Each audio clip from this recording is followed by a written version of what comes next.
Yeah, good morning. Good morning. How are you all doing? How are you all doing? I hope you're not feeling cold. I can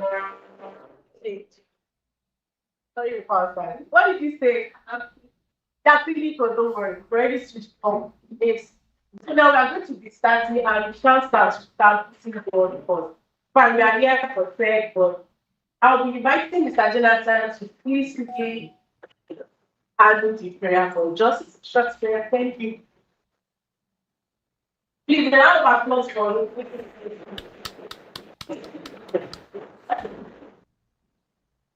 All right, standing on the protocol already established, I want to join the saying, welcome to this program.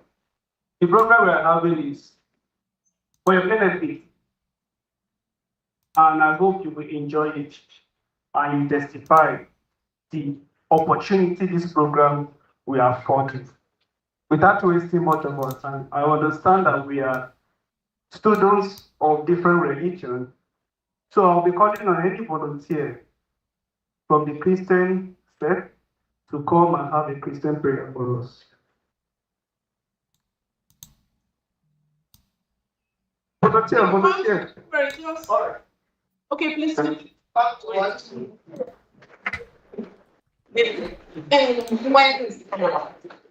Please encourage that to get. Let's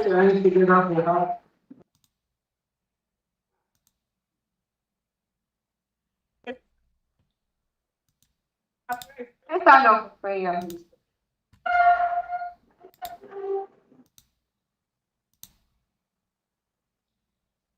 In Jesus' name, in the mighty name of Jesus. Father, we thank you for what you done for us. Thank you for the guidance and protection. Thank you for making us to gather this morning. May you protect us in the mighty name of Jesus. Father, I pray that we're about to start today's activity. May you guide us and protect us in the mighty name of Jesus. Father, Lord, anyone that's going to lead, Father, may you strengthen the person in the mighty name of Jesus. I pray that in any way of conscious of glory, may you have mercy on us in the mighty name of Jesus. Father, give us the more wisdom and understanding to understand what the about to teach us in the mighty name of Jesus. Yes, Lord. Amen. Get that appreciate her. Please keep standing. We have to also recognize the most faithful here. Me personally, I believe in gender equity and equality. So I will be beckoning on a boy to come from the Muslim faith to also offer a prayer. So we can start this. Any volunteer, a Christian, a Muslim brother, please. No Muslim brother here. All right, without wasting time, any of the Muslim sisters, anybody, brother, sister, anyone? Please. So, all right, put your hands together for us. Someone is taking care.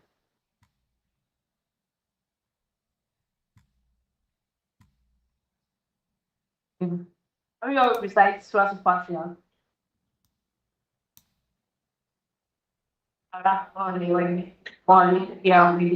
إياك نعبد وإياك نستعين اهدنا الصراط المستقيم صراط الذين أنعمت عليهم غير المغضوب عليهم ولا الضالين.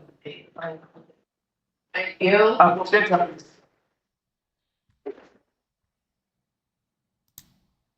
All right, sit down. You can take your seat now. Just keep relax and enjoy the style of program we'll be teaching out to you. So I call out.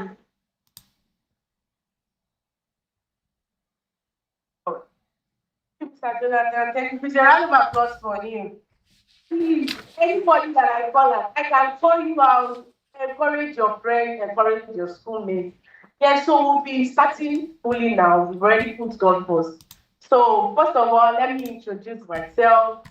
My name is Adiola Modile. I'm the Technology and Client Engagement Specialist for Veldarr Solutions Limited, the amazing company that has organized this wonderful program for us.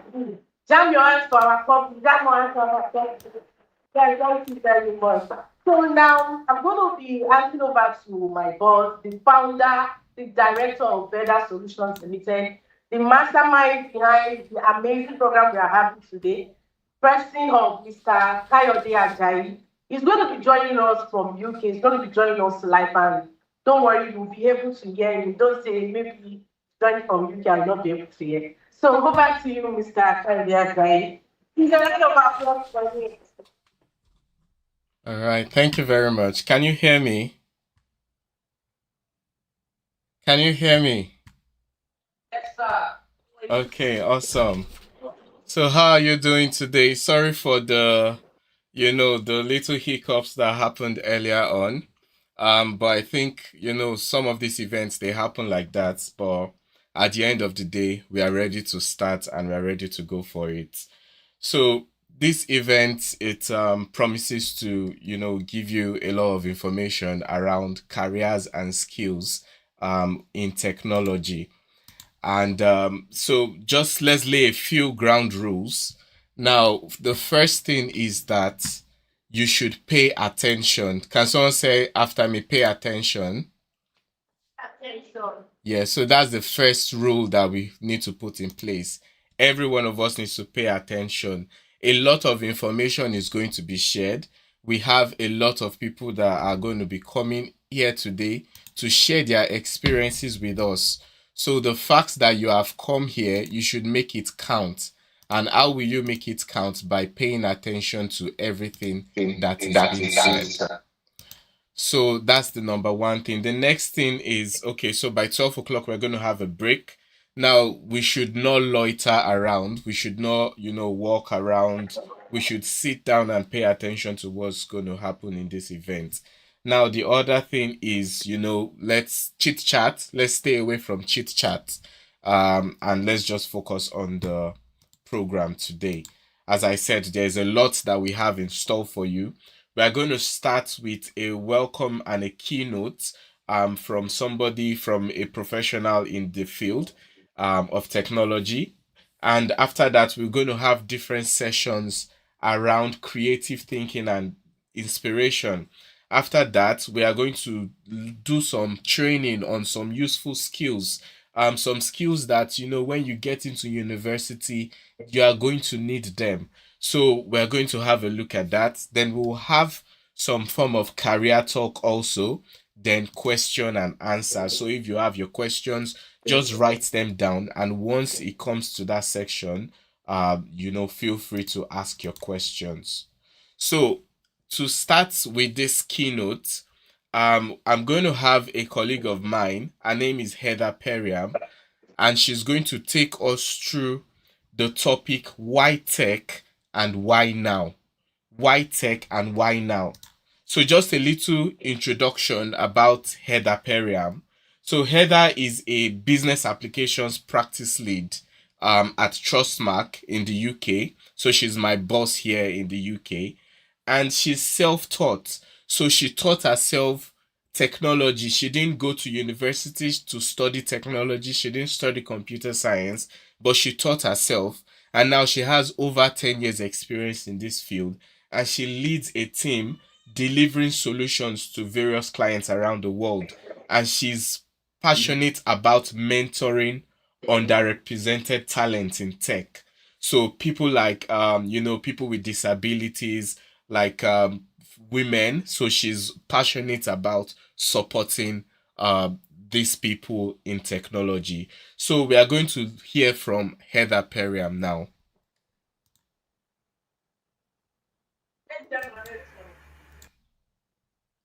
So let's put our hands together as we welcome Heather.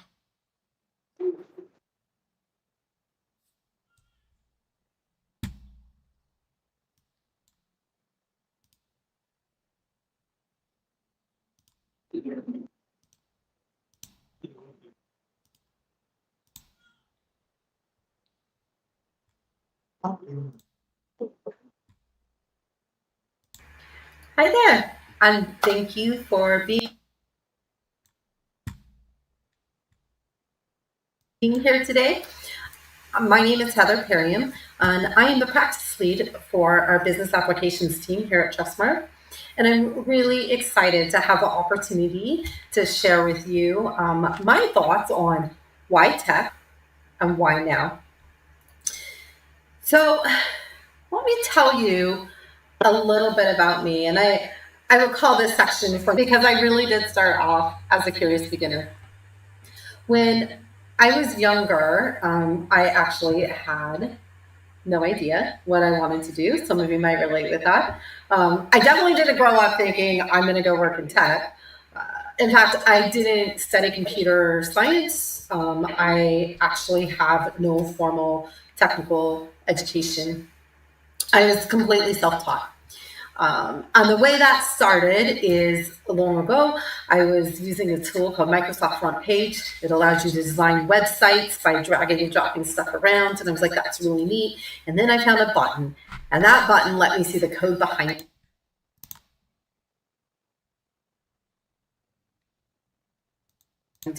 And I got fascinated. I've always enjoyed math, not all math, but math that I could figure out.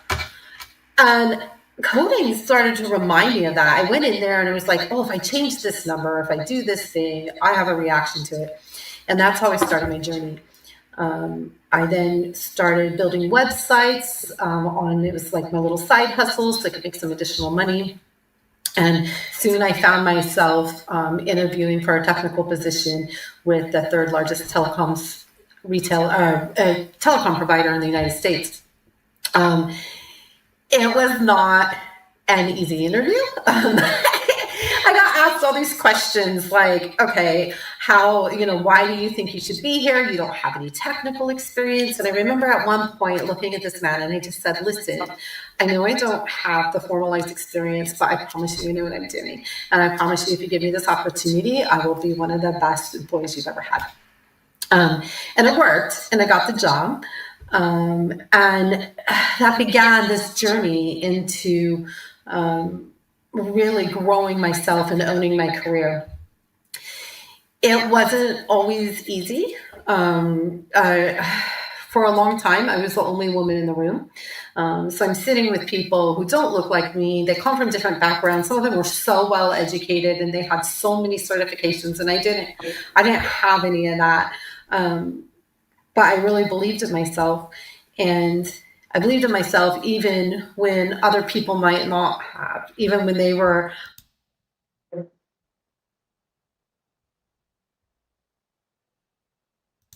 falling back on their own stereotypes based on where I came from and, the fact that of my gender, which was an issue, whatever they might have believed about me. I was like, it doesn't matter because what you believe about me isn't truth.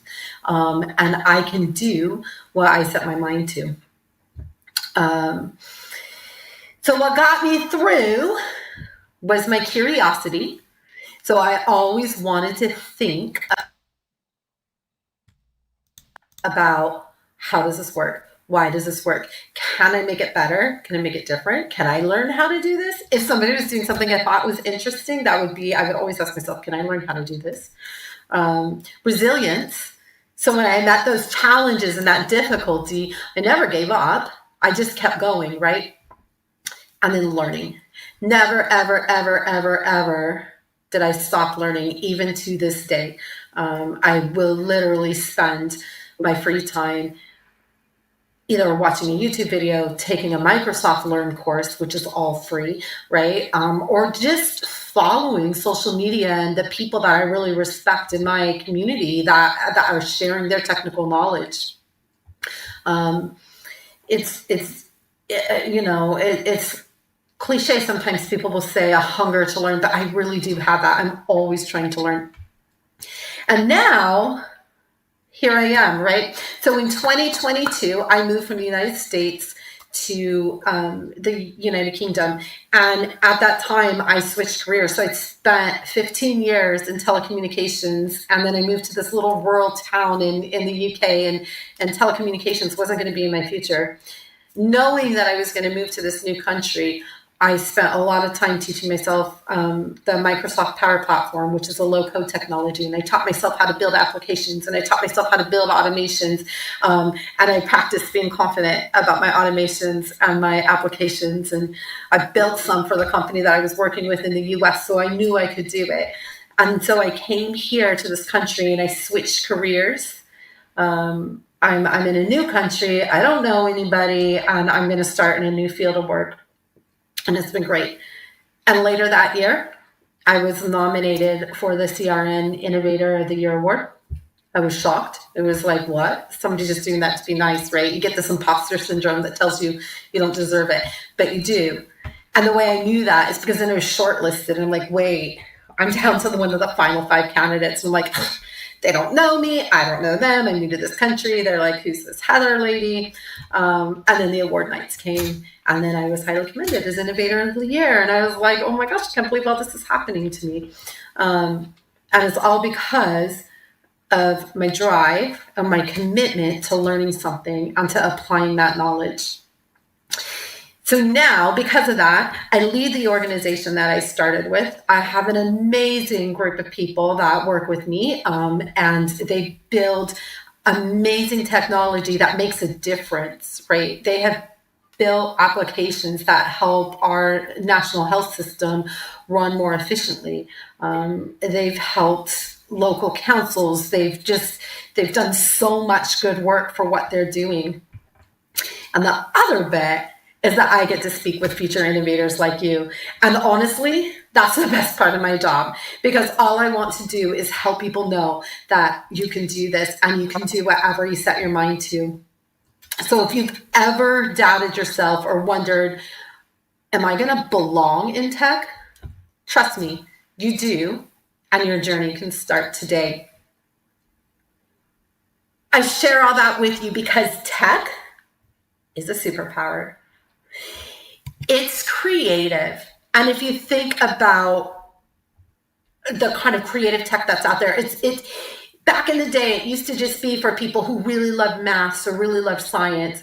But now, if you like games, if you like music, storytelling, design, there's a place for you.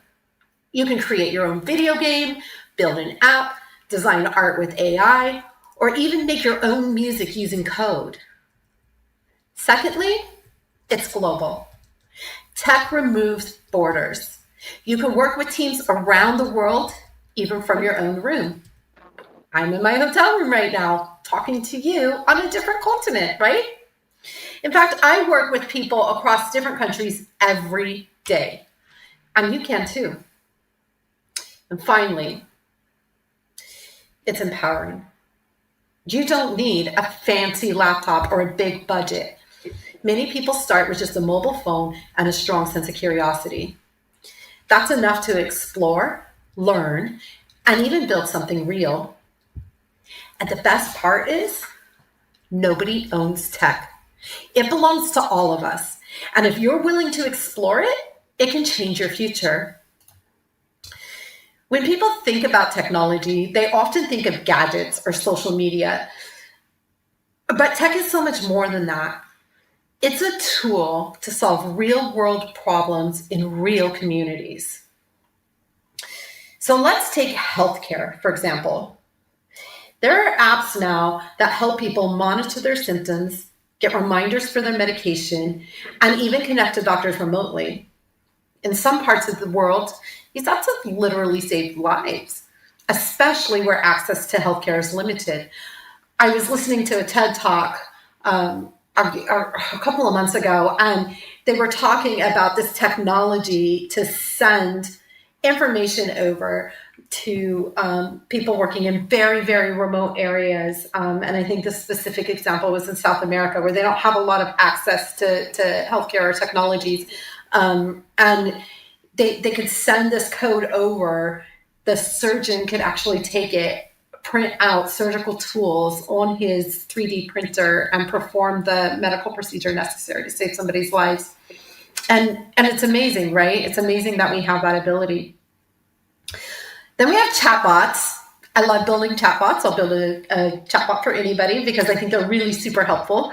They're super simple, smart tools that can answer questions 24/7. So if you're sitting there in the middle of the night because you've got a paper to finish, I know none of you do that, but I've done that. And you need some help with it, right? Or you can get a chatbot to help you out. Maybe people need some advice on government services or safety tips during emergencies. I used to live in an area that got a lot of tornadoes, you know, and you could chat with a chatbot like, hey, you know, where's the safest place for me to go right now? It's all powered by tech. And many of these things are built by very young developers. And then tech is making a big impact in farming, education, and business too, right? Farmers can check weather and crop prices from their phones. Students can access their lessons from anywhere. And entrepreneurs can sell products online, even without a physical shop or even physical inventory. Technology isn't just for fun, right? It's a force for good. And some of the most powerful solutions come from people who understand the problems firsthand. That's people like you, right? And that's why we need you. You see things that I'm just not going to see. And it's important to have that insight as we're developing new things.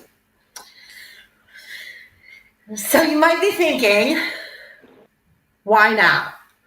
Why should this be the moment that you start exploring technology? Well, let me tell you, there has never been a better time. So AI and automation are growing fast. These technologies are already changing the world, from how we work to how we shop, learn, and even how we create music and art. That means new careers, new skills, and new opportunities are being created every single day. But here's the thing, right? The world doesn't just need new technology. It needs new and diverse ideas. People from all backgrounds, cultures, and communities. People who can see problems differently and imagine new ways to solve them.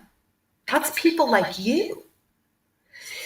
And finally, my favorite part. You don't need money or connections to get started. There are so many free tools online, coding tutorials, app builders, YouTube channels, Microsoft Learn, Khan Academy, all are waiting for someone curious enough to click play. This is your moment. Don't wait for someone to give you permission. The door is wide open. Walk through it. At this point, hopefully you're feeling inspired, right? But you might be wondering to yourself, it's not that easy, Heather. Where do I begin? How do I even get started, right? I don't want you to worry about that, because the good news is you don't have to start big. You can finish your studies, finish school, finish whatever you're trying to do just today, and that's fine. You just have to start. So maybe the first thing you do is you try building a chatbot, and you can use a free platform. If you, I'm a Microsoft guru. It's what I love. It's what I talk about all the time. Microsoft, if you go into Microsoft Learn, there's a lot of documents in there that will show you how you can set up your own environment, set up your own tenant, build a Microsoft Copilot Studio chatbot for free. And it doesn't have to be perfect. It can just be something fun, like a quiz or a helper for your school club, something like that, right? I think the first one that I did was just literally like to answer questions about all the policies and stuff that that HR had, because it was just easier for me. Like, I didn't want to get in trouble for anything. It's a new country. You don't know what the rules are. So it was like, hey, look through these documents and tell me if this is okay. I also use it because sometimes I need to find out what something means in UK English, because it's different than what it means in American English, or I want to take something I said and make it sound more British. I don't know. So I use chatbots for that too. There's coding challenges out there. Take part in one of those. These are online events and they're competitions, and they're meant for beginners, people just starting out. Even if you just do a short tutorial out there, it's a win, right? Don't be afraid to ask questions. Every tech expert you admire started out as somebody who didn't know the answer. Curiosity is your biggest advantage. I tell people this all the time. Please ask me the question, because I may have spent hours and hours and hours of work when I first found out the answer, and now you don't have to. And finally, join a community. That could be a WhatsApp group, a school tech club, or an online forum. Microsoft has a whole bunch of forums. You can just start an account and you can just go in there and read what people are saying, ask your questions in there. As you get ready to enter the workforce, communities like LinkedIn are really good for networking and finding out who's who and where are they, and connecting with people in the field that you want to be in, right? Being around others who are learning too makes it easier and a lot more fun. Remember this. If I could go back and tell younger Heather this is what I would say. You don't need to know everything. You just need to be willing to try, right? Remember, progress over perfection. So before I wrap up, I want to leave you with this. Why tech? Because it can change your life. Not just financially. I mean, that is part of it. You can make a lot of money in tech. don't pretend like that's not a piece of it, because it definitely is. But it also changes how you think, how you solve problems, and how you can connect with people across the world. Why not? Because the world needs you. Not just more coders or developers or whatever, but more perspectives, more women, more young people, more creators from Nigeria, from villages, towns, and cities that haven't yet had their voices heard in tech. We need that. The next great app, the next helpful tool, the next big idea could come from someone in this room today. It could come from you. So don't wait. Don't talk yourself out of trying. Open the laptop, pick up the phone, start learning, build something, share your ideas. You belong in tech, and your time is now. Thank you so much for spending this time with me. It's truly been an honor to speak with you. If there's one thing I hope you remember from today, it's this. Stay curious. Keep learning. Build something great. You don't have to have it all figured out right now. You just have to take the first step. And one of my favorite quotes, it's something that I've lived by, is don't wait to be chosen. Choose yourself. Don't wait for somebody to say you're ready.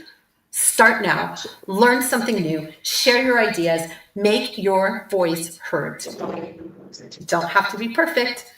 You just have to be brave enough to begin. I believe in you, and I can't wait to see what you'll create.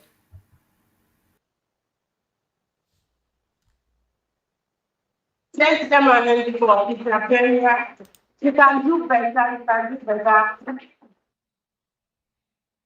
And thank you very much. Thank you very much. So before I give you a tootsie of what she has told us, can anybody just tell me what you've learned? I don't know. Just one person. Just one person. Or I go to somebody. Already moved, you know. Yeah. Thank you. And Can you thank please come you. outside, sorry? So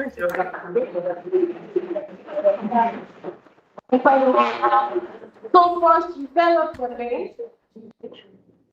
So you tell us your name, you tell us your school. Because that's very important. You are representing yourself and you are representing your school too.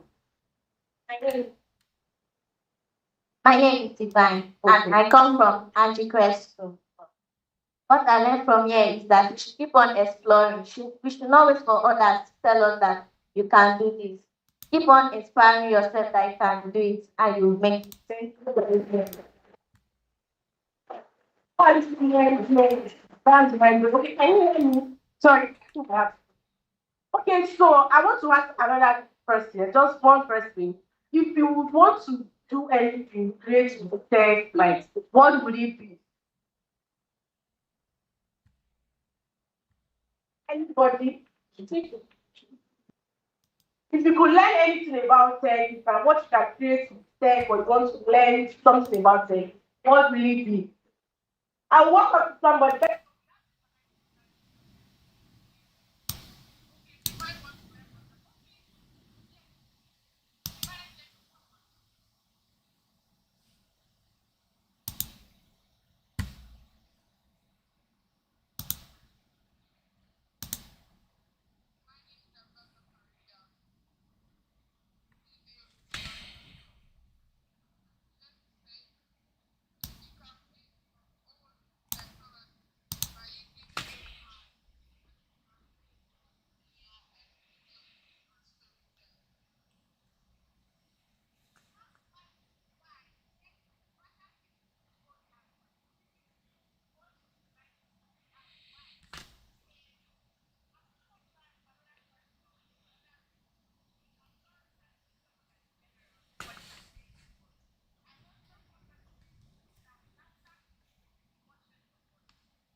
Yes.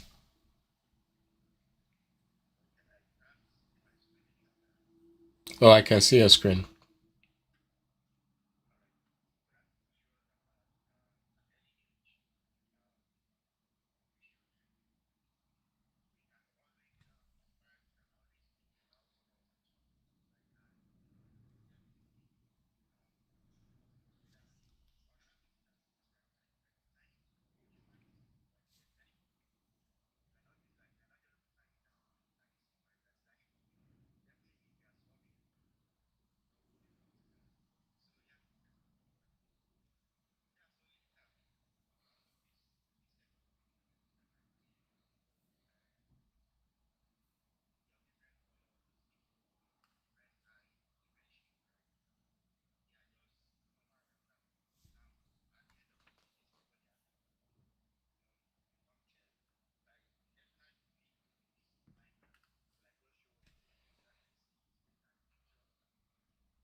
Wait, can you say that again?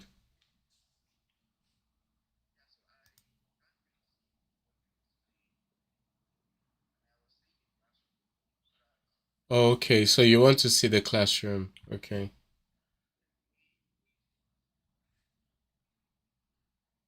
So, yeah, yeah.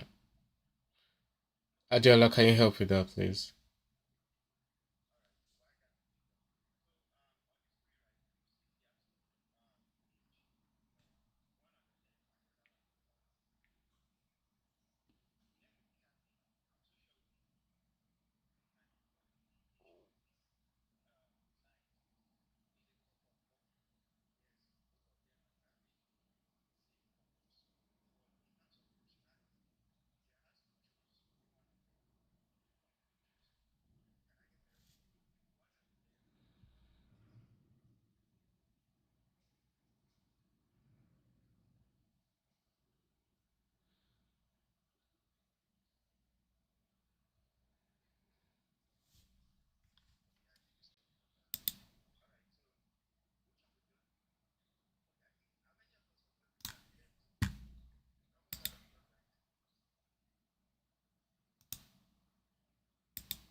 in their social culture. Do you get?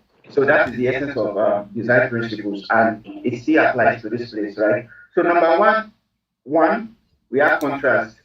Contrast is just trying to talk about differentiating something. For example, um, inside that all, right, you could see, I think, a brand color and like call it butter light color. Why is everything not just one color? So because of the contrast, we're able to like see everything, clearly. We're able to see that okay, the chair is orange color, right? The contrast is there. The table, is another color. That is the essence of contrast. And if we are designing anything, either architecture, either design, either graphic design, either fashion design, we will always use at least one of design principles, at least one. In fact, we might end up using more than one, but at least we always make use of one of design principles. So contrast. So let me show you what contrast is. This is contrast. If you should check the black, the black is contrasting with the white, right? And at the same time, the white is contrasting with the black. Now imagine where the black background is, instead of putting black, is another black that is there. Will you be able to like see the difference? No. So, but you're able to see the difference because the color is contrasting. Then this is another example about contrast, right? It's not just one color. We have white, we have deep pink, we have black, we have purple. Those colors, they are contrasting each other because of the design principles that we are working with. So let's assume we are using related color, or we are using color that are not contrasting, right? We won't be able to see, we won't be able to see what is on it, and it won't communicate our idea. Let me be fast. So the second one is balance, right? For example, like balancing your Instagram feed. I'm so sure most of us must have interact with Instagram, right? Instagram feed, too many dark photos in a row. I mean, how would it look like? It won't really like communicate effectively. So these are balance. There are different kinds of balance. We have the balance, we have unbalanced, right? We have asymmetric balance, we have symmetry balance. The major thing is that we just once you know the principles, you don't have to like be going back to it anytime you want to use it. It's already in you, it's already part of you. You just make it into use. Then this is an example of balance in design, right? Look at where the logo is actually being placed at the top right, right? Then look at the H1 text and the image that we are trying to like use to communicate the idea. Next one is hierarchy. So for hierarchy, title bigger than subtitle. You notice the main message first. So it means that once when you enter into this all, right? What is the very first thing that you notice is the space inside the hall, isn't it? Then after the space, you probably be noticing the colors, right? The ceiling fan, the chairs, the desk. That is what hierarchy is. You place stuff accordingly. You do not place the one that is supposed to be big, make it small, or the one that is supposed to be small, make it big. I mean, that is not a proper design style. So this is hierarchy. Now, this is another example hierarchy, right? Once you actually see what is on the screen, what comes to your mind first? What you will see first is the image at the top right. Then you see transform your brand and marketing strategy.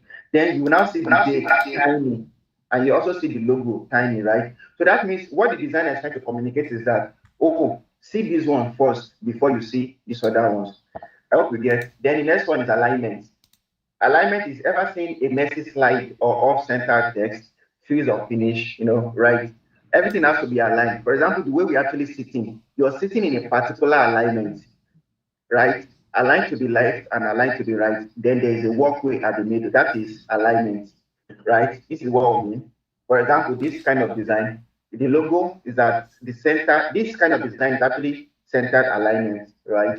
So repetition. Think of your favorite brand. Same logo, same vibe, same font everywhere. Just repetition. For example, I did intentionally use the brand, that organizes. You will see technology that moves you forward. But by the left, there is certain patterns, right? That those are repetition. They help to like make our work much more easier. And if you can check, look to your, I mean, those are the right hand. Look to your right. Those are the left that are sitting on the left hand side. Look to the left. you will see a pattern on the wall. You see a pattern on the wall of where you're sitting, right? Those are repetition, they are just designs, right? So yeah, white space. White space means that it's just like negative space. You don't need to fill every space. Give your content room to breathe, right? Why inside the all that we all are sitting? Why is it not that okay? There is chalk or everything or like design on everywhere? No, you still need to like give your design to like breathe, right? Same with our uniform. It's not that they are now putting so many things. Those ones that are, I mean, those of us that are putting on white, right? You see that your logo is just placed in a particular batch or in a particular spot, just to give us, white space or what we call negative spacing. So let's just stop here on design principles because of our time, right? So this is white space. Yeah, sorry. This is another design, right? Trying to talk about the white space. Congratulations, you made it to Friday. Look at where it's actually being placed. I'm so sure most of us are familiar with this animal, right? Also sitting down, and there's a lot of room for the designer to breathe. So yeah, that's exactly about design principles. Um, Let me try to be snappy. So design thinking is the way we solve creative problem creatively, not just draw, but think like a designer, right? So one of the design thinking is empathize, because some people call it empathy, as the case, it be. Empathy is just like try to like put yourself in the position of others, right? You're thinking you want to create WhatsApp for user, you want to create WhatsApp for your school, right? You think about how it will be convenient for them to navigate it. Okay, once they open the app, one of the first things that they will see is the chat, the updates, the community, the calls, right? You have to like arrange everything accordingly and in order. And also look at it from the angle that okay, the people that are using this stuff, they are humans, right? If they are using how will it be convenient for them, right? So that is what empathy it's about. So it's set of philosophy, right, that makes us certain tools to solve problems for humanity. The second one, we have define the problem. Once in your design thinking, right, you have to like this define your problem. You don't just start solving problem. I'm sorry, don't just start creating without defining what the problem is. You want to build house, right? What do you need first? A land, right? Then after you're done with the land, you need to do some, maybe CFO, anything, maybe clearing of the space, define the problem that are there, right? That, for example, and for you to define problem, sometimes to define a problem, there are other surrounding problems. For example, you see a particular dot on the screen and you see other dots around it. It means that okay, we are in Ikorodu now, right? And you want to be schooling on the island, let's say VI, right? For you to move from Ikorodu to VI is a problem, is one problem on its own. But the other problem, the other surrounding problem around that problem, which are stuff like, okay, how will you get to VI? Will you go via transportation or maybe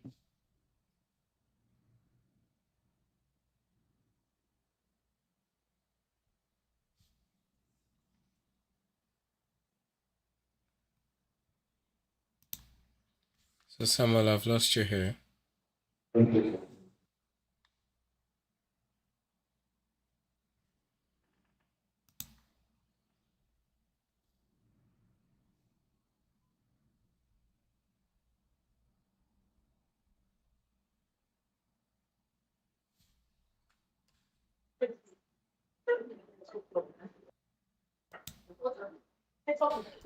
So over in the hall, are you still able to hear Samuel? okay, yeah, Okay. so sorry. Yeah. Yeah, so sorry for the interruption. So yeah, so we are the surrounding problem. I don't know where. Okay, but let me just say this, right? We talk about defining the problem, and if you're defining the problem, you define surrounding problems, right? So let's just move forward. Then the third one is ideate. Once you um the very first, you are empathize, right? Are you able to like define the problem? The next one is you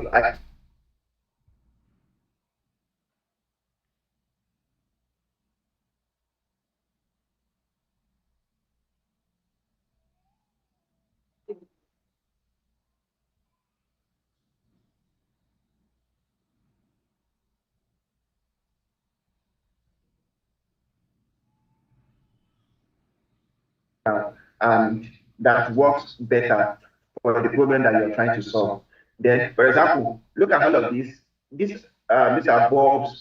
Yeah, the regular bulbs that we use in our houses, right? But out of everything, it's only one that is actually working here. So that is just to tell us that okay, you can always have different kinds of ideas. Then the next one is prototype. You draw it, you write it, you sketch it. Now, once ideas is just like vision, they are like dreams. If you do not put it down, there's no way you can remember what you want to work on, right? So once you actually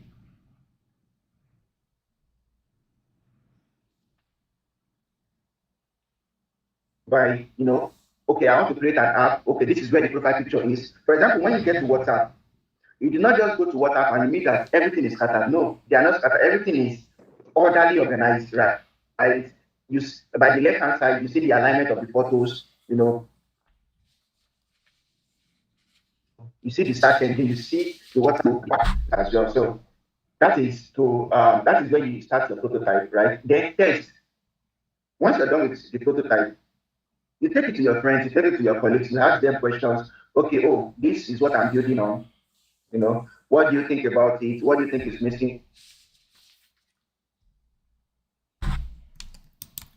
Or Samuel, maybe you turn off your camera. And what do you think I can have improve it? So then you go back, you can all like it.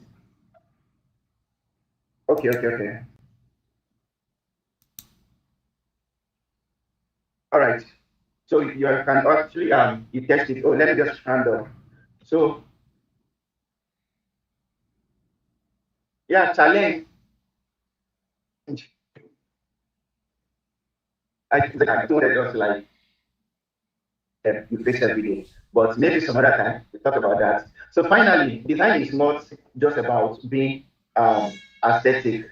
It's about thinking differently, right? It's about thinking differently, solving real-time problems, making things work better, even your life. So it means that when you design anything, you're not only solving societal problems, you're making things work better for you as well. And you don't need a fancy laptop or expensive to be a designer. I mean, all you need is just curiosity, empathy, and courage to create. And yeah, so let's get our hand dirty and just be curious about anything you see. Ask questions. Uh, so that will be all. Question and answer. If you have any question for me, Yes, yeah, thank you. we have questions. And what's your name? You told me you have questions, so I can register. Okay, yes. Ask for it. Okay, what she's saying is that's the types of design. So, what's your name? Kushulu. Okay, yes. So your question is ask for the types of it. Okay, so she wants to know if there are types of design. All right, all right.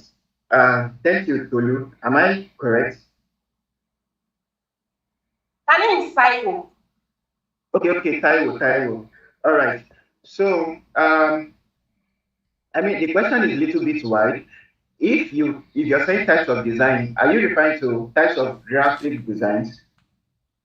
Is that correct? Are you referring to types of design? Okay, she said yes. All right. So, Taiwo, there are different fields in graphic design, right? We have normal the still image designer, we have the motion designer, the still image designer is also called static designer. For example, those people that design flyers, posters, the design on your book that you're using to write, they are categorized as still image designers or static designer. We have the motion designers. Motion designer are those people that make stuff work. They are those people that make things move. For example, um, so yeah, for example, animators, cartoon, all of that, they are still designer, but they are under motion designers, right? So yeah, then we have the illustrators. Illustrators are people that they draw cartoon. Now, illustrators can be static, can be motion, depending on whatever thing that they're actually trying to like achieve, right? As well, we have brand identity designers. There are people that work on logos. There are people that work on logos, that works on emblem, and the like. So that is that on graphic designer. But generally, there are different types of design from graphic design, fashion design, architectural design, anything, interior design, they are just endless. Yeah, that's it. Any other one? And I hope I answered your question. I think I answered your question. I will ask you the question. Okay, someone wants to ask about another question, Mr. Samuel.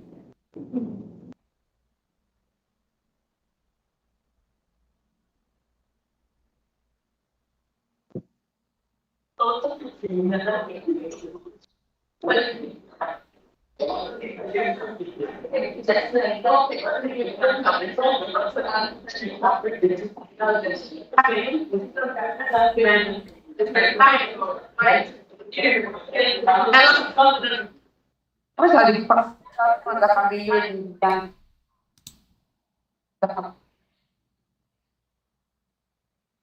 Mr. Samuel, can you hear me, Mr. Samuel? Mr. Samuel, can you see her? Yeah, I can hear you now. Question, what's your name? Yes, I can hear you.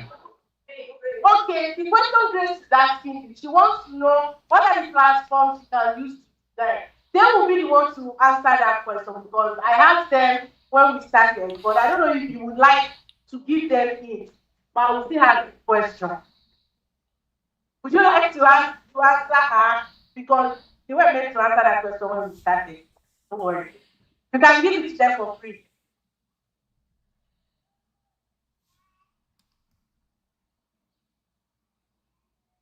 Mr. Samuel, can you see that? Okay, Mr. Samuel is now I have Okay. some questions. Okay, all right. Yeah, yeah. Thank you. Yes. All right. Question I had was I want to know the platform to use to design, right? Yes. All right. So in graphic design, there are so many design softwares. We call them softwares, right? Or in much more holistic form, we call them computer-aided design. That is CAD, CAD, computer-aided design software. So they range from drag and drop down to um, down to custom ones, right? And drag and drop is much more common in website designers, right? So for graphic designers, some of the software you can use Canva. I mean, and in fact, design is not you don't have to like have a PC for you to be a designer or for you to start doing one or two, like right. You can use your phone. For example, some of the application that can be used on phone, Canva, right? We have PixArt, um, there's Canva, there's PixArt. I mean, there are most of them like that, right? Then I don't really use phone, so but on system we have Adobe packages, we have Photoshop, we have Adobe Illustrator, we have InDesign, we have CorelDRAW, we have Affinity Designer, and the host of them. But just cut it short and make everything very, very clear, right? If you're just interested in creating flyers and the likes, the best suggestion to give is go for Photoshop, use Photoshop or Affinity Designer. But if your interest is in creating logos, emblems,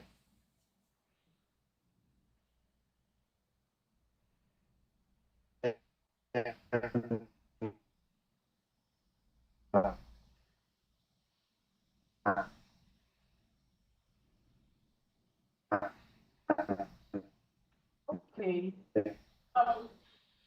Yeah. Mr. Samuel, thank you very much. You have answered Grace's question. Thank you so much, Mr. Samuel. I think the network is.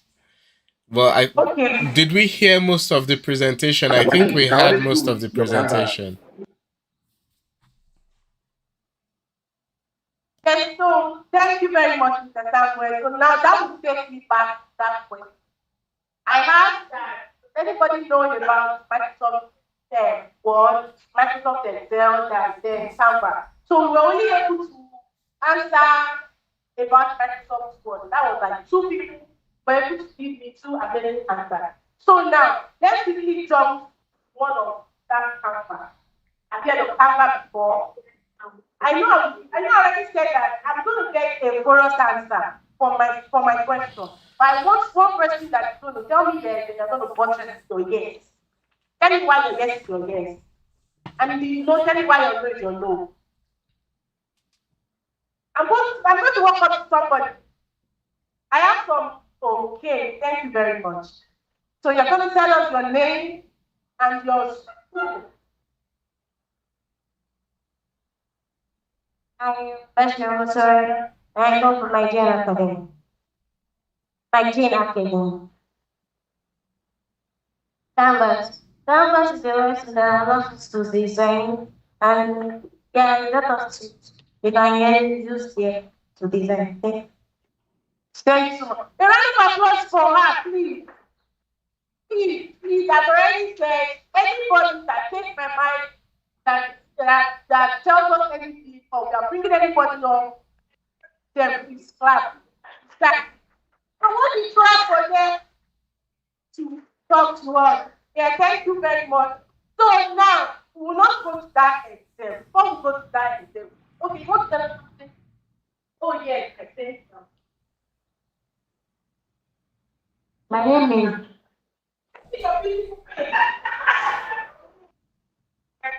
My name is Aditya Lasudowski, and I am from Surface College. I want to talk about Canva. Canva is an online platform that helps to edit pictures and create designs. Canva helps one to be creative and innovative. Let me clap for her. Thank you. Thank you. You know, like, see, let me tell you now, there's something that, like, if I need something before we start with. We are here to learn, unlearn, and relearn. Let me take that again. We are here to learn, unlearn, and relearn.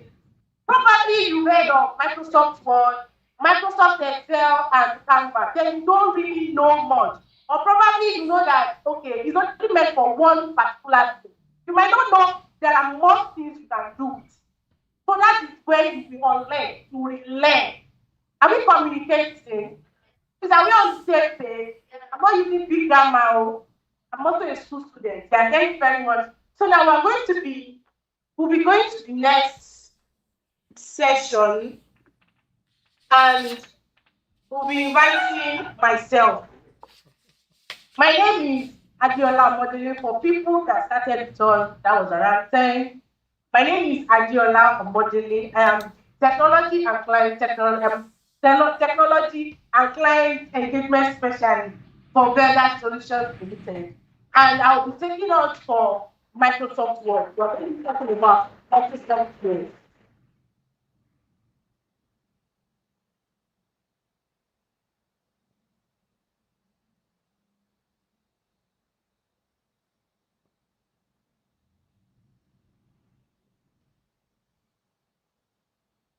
So, okay.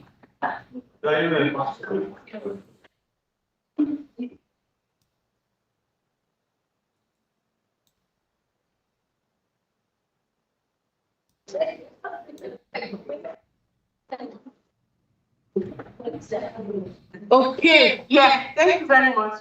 So, like I said, my name is Adiola Omodele.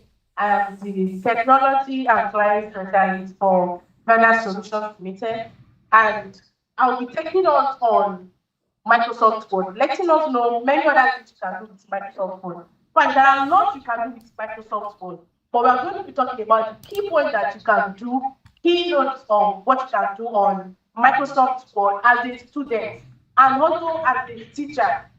Probably as a teacher, master, you may not know that there are things you can do with Microsoft Word, that you've been using other platforms whereby you are paying, but we are here, Veldarr is here to let you know that there are lots you can do with Microsoft Word. So now,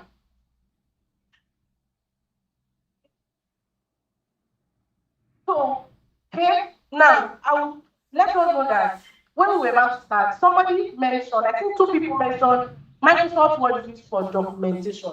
And we are going to be talking widely on that documentation part. Things you can do because you might want to document something and you want to use picture, you want to type, or you want your text to have blue color, you want it to have white color, orange color, you want it to have a different kind of font style. So that's why now we'll be going to the demo. We'll see other things you can do with the Microsoft Word.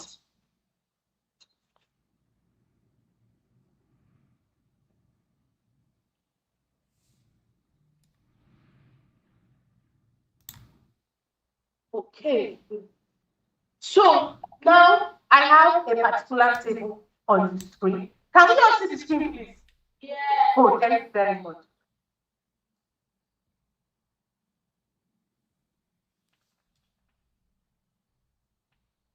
So now, you say you can't see the screen. Why? Okay, what is it? Okay, let me do it there.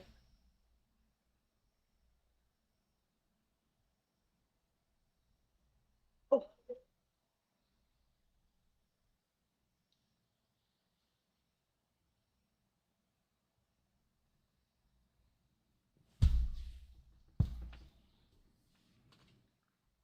okay. How about now? How about now? Okay, now, so let's quickly run through some stuff you can do with Microsoft Excel. Let's say, for example, you are a science student. I think there are SS students class. I mean, SS students here, right? You are in SS1, SS2, SS3. You are definitely doing biology by science class. Yes or yes? Yes, eh? Yes or yes? And don't tell me you're not doing biology. So now, I've decided to come up with an example whereby your teacher has asked you to create similarities between plant cells and animal cells. Fine, if you are starting from SS1, there is no how plant cell will not be in your first week curriculum. Okay, even if it's not there, but it was there when I was in SS1. So I decided to come up that when I'm asked to create similarities between my plant cells, instead of me listing it, whereby maybe I'm writing plant cells, I'm writing what the plant cells like this. Then I come down, write what I have with animal cells, then I list. But for me to make it more presentable, we're talking about documentation, we're talking about what you can use Microsoft Word. Now, I can easily create a table whereby I will put the two similarities, like what is present plant cell and animal cell, where I have examples, cell wall, I have chloroplast, I have cocoa, I have shape, I have energy storage. Whether I know they are both present in plant cell and animal cell, then I want to make it more presentable. The best thing to do is to create a table. Probably you don't know you can create a table. I'm seeing somebody that is laughing. I'll come to you and ask questions. Bros, it's you. I'll come to you and ask questions. They are looking back, they are sitting there beside the speaker. They are looking at me and looking at me.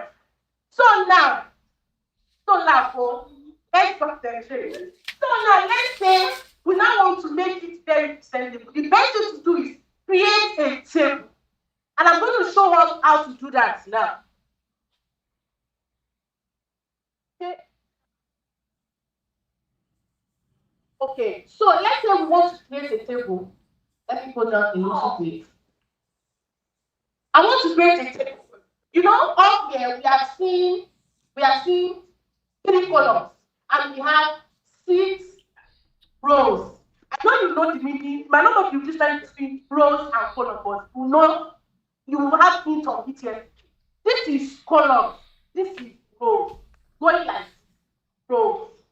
You get it? Okay, in this class we have 2 columns.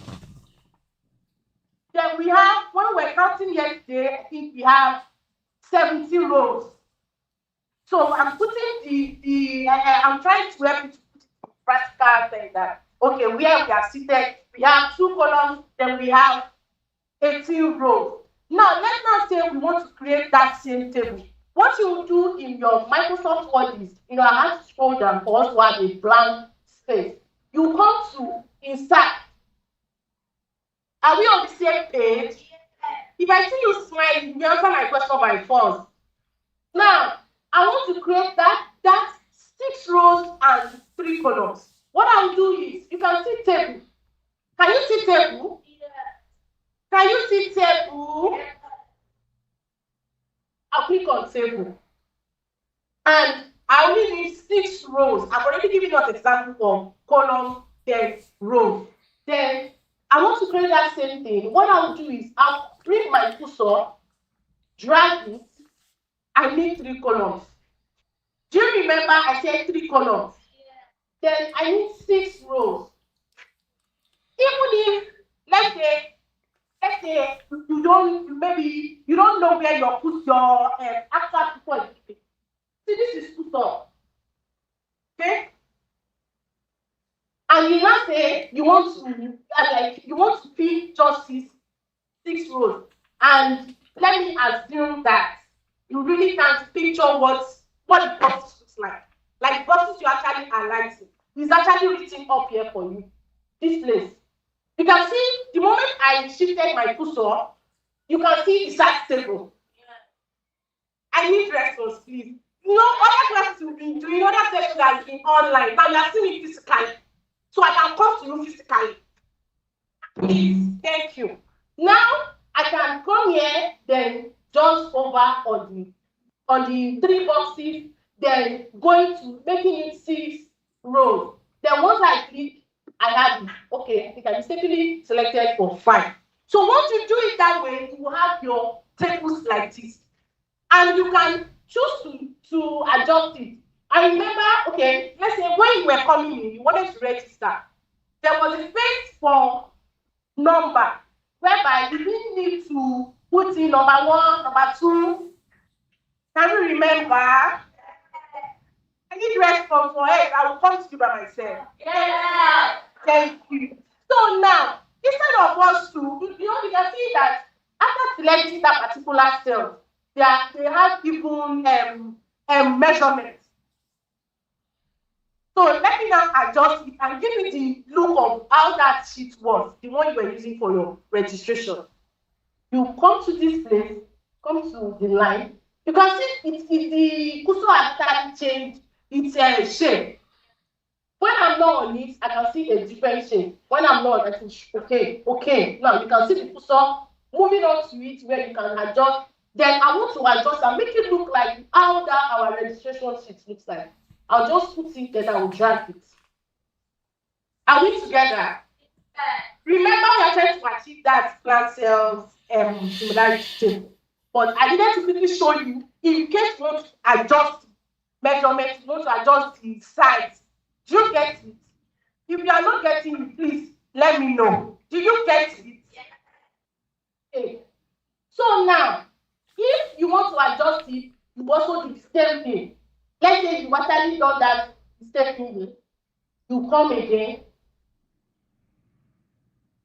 adjust it left and right, anywhere you want to put it. Same way, if you want to drag it down and you want space, anyhow you want it, that's how you can do it. And you can easily create your table for any kind of table you want to create with Microsoft Word.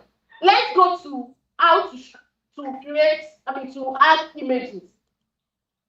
Let's say we want to add images, whereby let's say you have to create a particular a particular letter and you have to attend your signature, whereby you don't want to attend your signature with blue biro. There is no how you use blue biro on your paper and it will show. Am I right or wrong? Thank you. So to do that, you can easily put your signature on a plain sheet, just like the paper you used for registration. Take your picture, then put it on your laptop. So once it's on your laptop or any device you're making it on, you come to this same insert. Then you see pictures. Do you get it? Now let me click on it and say, I want to select a picture from my device. So it automatically goes to the pictures I have on my laptop. Same thing to when you want to select this stock. This stock images means the images that are already present on the Microsoft Word account that you're using. I think that one is even general, not just for the account. So let's say, and you also want to maybe use online pictures, you go for that. But for this class, we are going to be working with device. Let's say I want to bring my picture up to my Microsoft Word, then I'll select on this device. So it will automatically open your File Explorer. Are we on the same page? Yeah. I'm happy to come back in case you're not getting anything because we are doing this one. If you are seeing me, I'm seeing you. Internet is not going to make me freeze. So I can easily select picture. Let me just pick any picture. I think I have, yeah. Let's say you like Amala and you want to show the picture of what you want to be. Just select it that the Amala will show to whoever you want to show it to.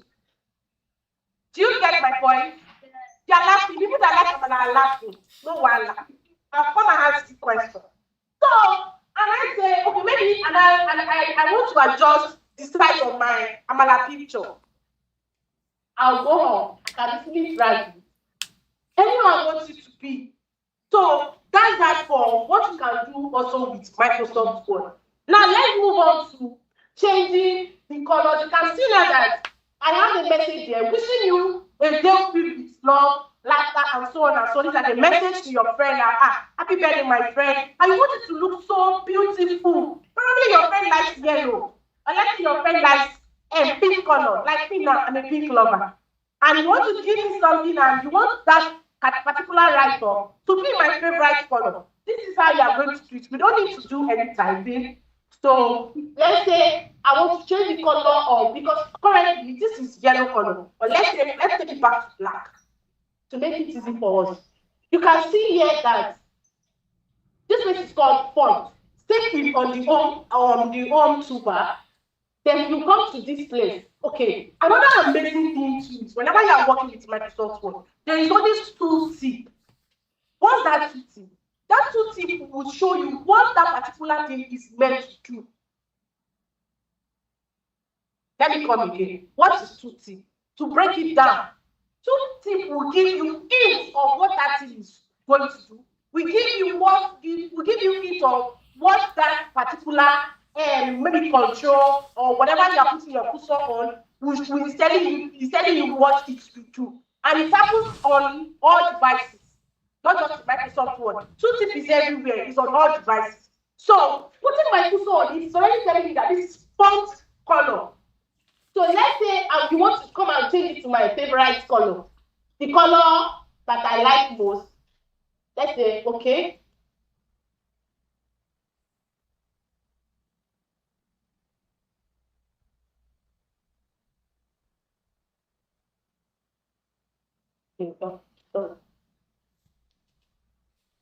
This one is actually for effect, so this one is for this. Okay.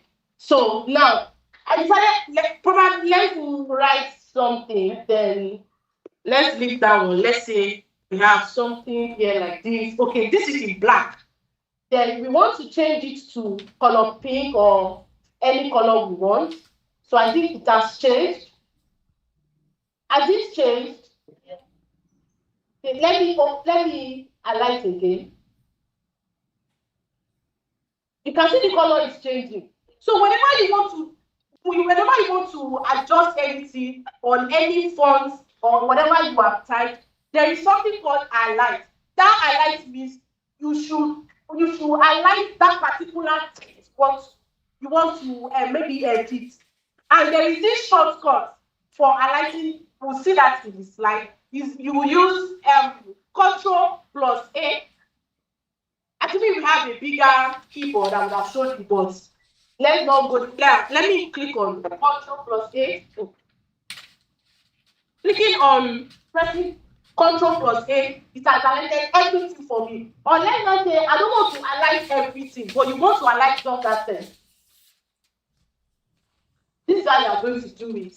Then you start picking any color you want to create. So now there's another thing you can do with Microsoft Word. You can use it to collaborate. Let's say you want to ask, or let's say Taiwo, then what's your name? Let's say Excel and Taiwo are both working on the same file, and you don't want to send it through WhatsApp. You can collaborate with Microsoft Word. This is how you are going to do it. You can see here that I have an example. My name is Adiola Model, like I told us earlier when I was starting. Then this is my own Microsoft account. And I've already typed. I want to ask my friend Taiwo, is the spelling correct? Now, if you don't know what I'm actually asking question about, am I right or wrong? Do you know what this particular is the spelling correct? Do you know what I'm asking for? Good. Now, this is how you are going to do it. If let's say I've actually shared the file with Excel now, and Excel wants to know what spelling do I want to confirm she should help me to have a look, then I'll click on it. Clicking on it now is that I highlighted the particular energy word that I want us to help me to confirm. Probably I've spelled energy as E-E-N-I-G-Y. Or let me say I've spelled it as E-I-N-E-G-Y. So putting this comment asking that is the spelling correct is as easy as me asking her a question from my Microsoft Word without putting a call through to her. Without saying, hello, Excel, help me to check that file. Is it correct? One, probably there was no next for. There is no one you get yes or no from her. Are we on the same page? Yeah, this is class. So now, but putting is the spelling correct has made it easier for the both of us.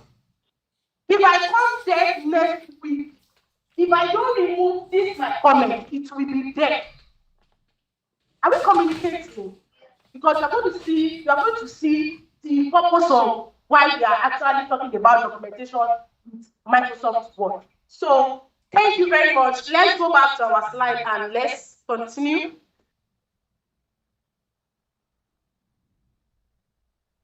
Okay, now. So,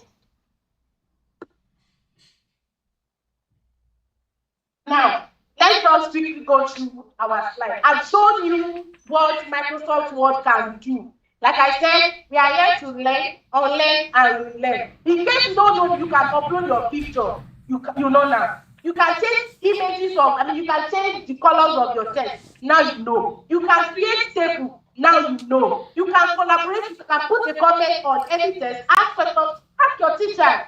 Right?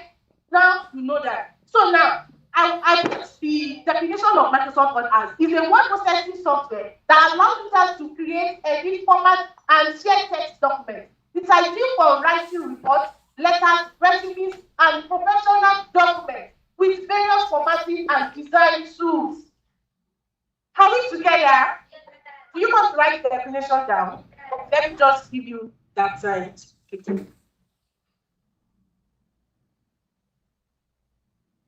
Copy from your friend.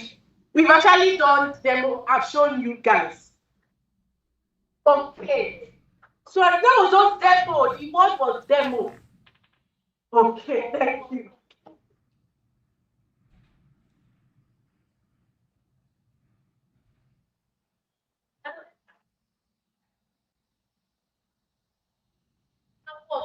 Now we have okay. You want to write? No problem. This one is a little bit long. Try to be fast. We want to go through the key features that we've actually gone through. I will not go back to that demo. So we've gone through it. I've shown you this you can do with it. So as I'm teaching, you'll be able to understand while we are talking about it, and I will make reference. So we're talking about formatting too. That's the text effect. You want your text effect to be color blue. What to be my favorite color? Pink color. You can do that with your text effect. There are also templates. In case you don't know, the meaning of a template is, or you want to pick example of what you want to do. Let's say you want to write a report, but you don't know how to go about it.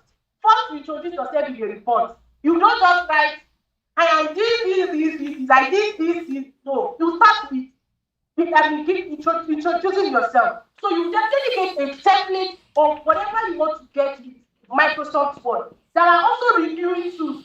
I showed you how I said if I want to ask Excel about if the spelling of the energy that I'm written is correct. I showed you how to add comments, right? So now the comment is going to help you to be able to track, to be able to track changes as well. Once, okay, you've done something, that one is actually called. So I will also show you how to create tables. That was when I used similarities in plant cells for the biology students like me. Are we together? I will ask questions. I love to ask questions. I will ask. So I'm actually looking for who to ask questions. Okay? So now, moving on to the real world uses of Microsoft. We've actually mentioned it in our definition. You can use it to write reports. Okay. So now you can easily use it to write reports. Like I told you, mentioned that you can get templates, and you can also use it to write them. When you get to that level of using CV, whereby you are looking for a job, you're already a graduate, then you're looking for a job. What you need is or how to write your resume, go and ask brother Microsoft Word. It will help. Are we communicating? For people who are writing, write faster because I will soon be. See, I'm already in sector transport. You can also use it to create manual guides. For the science students like me, that you are doing chemistry, when you want to do your quantitative and qualitative analysis, there are guides giving to you. Yes or yes? The yes is not yes well. Thank you. You get guides. Because during my time, you were giving guides. Our teacher would just give us, okay, don't break our test you. If you break test, if you use it by two, do they say that in your school? Okay. If you break one test, you write 10 tests. That's the only thing our teacher will tell us. Then they will give us our manual guide. So the manual guide will be the one to let us know what to do next. Trust me, if that manual guide was created with Microsoft Word. Let's go together. Microsoft Word. Microsoft Word. So you take that home. Now you can also use it to design your document. Just like I was able to find my best color, or to give me something, you want to write my best color, you can do that with Microsoft Word. Thank you for people that are writing. So we want to talk about the relevance of the Microsoft Word to the teachers and to them. Write faster, you know you are writing. To the teachers first, because we appreciate our teachers for leaving their place of work and coming to sit with us to learn. Master, you can use it to prepare your lesson notes. I know, I can relate because my mother was not a teacher. She do use notebook to write her lesson notes.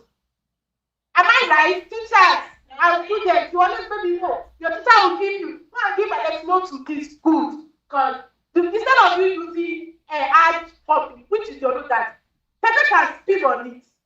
PowerPoint and once PowerPoint stays paper, that's it. Once palm oil, I know palm oil. Once palm oil stays your notes, that is it. It will be there till many years to come. So instead of that, you can easily use Microsoft Word for your lesson notes and also for your teaching material. Same as a lesson note. You can use it to write what I mentioned earlier. You can use it to write your letters. Any type of letter, informal, formal letter. Letter you want to write to your principal, to your class teacher, that's informal. The informal is my mommy, my friend, my Bessie. Are we together? Yeah. I'm just somebody besides your formal and formal letter because they're not answering me. Now, you can also use this yes, mention about the worksheet You can use it to do that, creating your worksheet. You can use it to create quizzes. You can use it to comment, like I showed you guys. For the students, same way is important to teachers, it's also important to students as well. You can use it to create essays, reports, then your assignments. Let's say you are living in Ikeja and your friend is living in Korodu. You will not tell your mommy that you want to go and do your assignment in Ikeja. You can use Microsoft Word, any essay you want to write. There's another interesting thing about Microsoft Word. Let's say you've gone for your long vacation and you have to write an essay about how you spent your long vacation. Maybe you went for summer lesson, you went to Abuja, you went to United Kingdom, and you want to write an essay. Then you have to write 50 words or 300 words. Trust me, Microsoft Word will help you to count those words.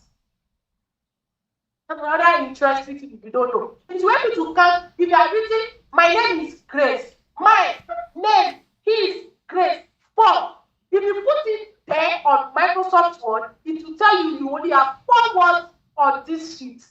It will tell you how many sheets you have used. It will tell you how many words you have. So that's another habit. It will help you to count your words on your sheet as a student. They are asked to do that. So you can also use it to create resume, an application letter, and also collaborate. If you are not writing, may I have left you. Another amazing feature of Microsoft Word, there are AI features. There was somebody that mentioned when I had question concerning the Ethereum session, somebody mentioned AI. Now, there is AI feature in Microsoft Word in case you are not aware. Maybe you want to create content concerning what you have written, that essay, that UK that you went to, that you don't take anybody there. You want to create content. You get ideas from AI, your Microsoft Word. Formatting assistant, you want to do some formatting, your editing, or changing the colors, you can get that. You can integrate your data as well. AI help you with that. You can do that to research and do your citation. You can also do document summarization, whereby you have that 500 words just for you to get summary of what you are printing there. Brother AI will help you. You can also do smart search, like that 300 or 500 words now. You want to find how many times you have used I am or I went to be able to do that, brother AI. Then you also have image generation. You know, I showed you how to bring in image into Microsoft Word. AI will also help you to generate image in Microsoft Word. If I'm still writing, I've left you. Let's look at the shortcut. You know, I mentioned about highlight, and we didn't have a big keyboard to show you. Quickly write it down. This one I will leave it for you. Just 5. Oh yeah. You want to create a table, Ctrl plus T.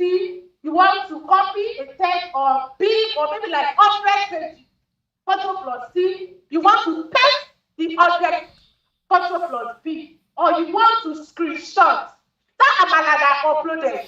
You wanted to screenshot it and show it to Excel. You want to show the brand that, I've been able to upload the amala into Microsoft Word and you shakara to your friend. Screenshot it with Windows Shift plus S. I want to leave you now.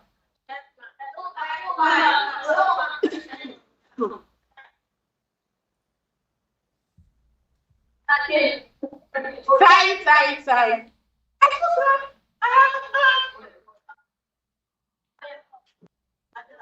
I've left you. Thank you. So now, the practical things of what you can use Microsoft Word to do, you can use it to do your professionality documents. But anyways, let me leave you. So any question, why are you writing? Okay, now let's do it this way. In case you meet it from behind. Now, so let's do that quickly. So any questions?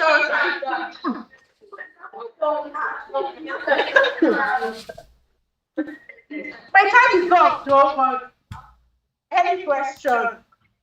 Any question, anybody? Someone is there.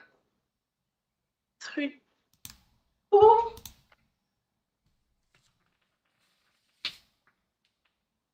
Anyone have questions?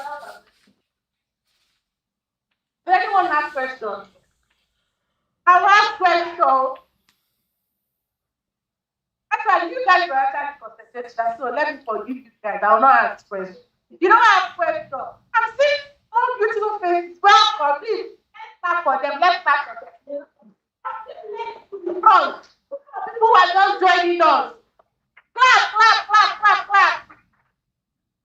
If you cannot have questions, and I'm not asking you questions, you should be able to clap now.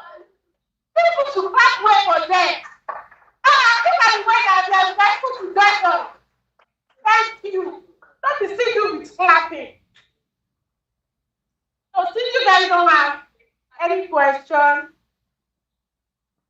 okay, so we'll be going on a 10-minute break now. If you want to dance, you want to shake your body, you want to stretch your legs, you can do that now. Thank you very much.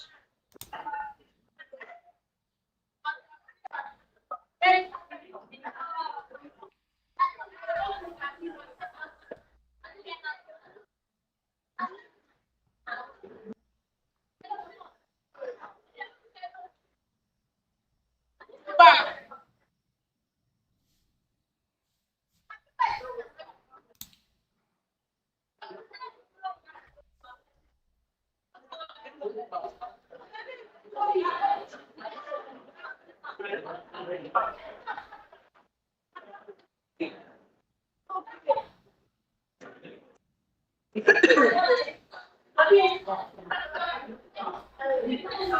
Okay, that's what I'm saying.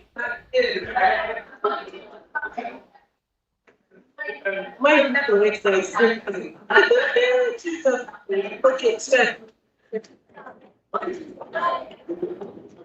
We will be coming back by 12:10. Oh, we have 10 minutes break. This is 12:05.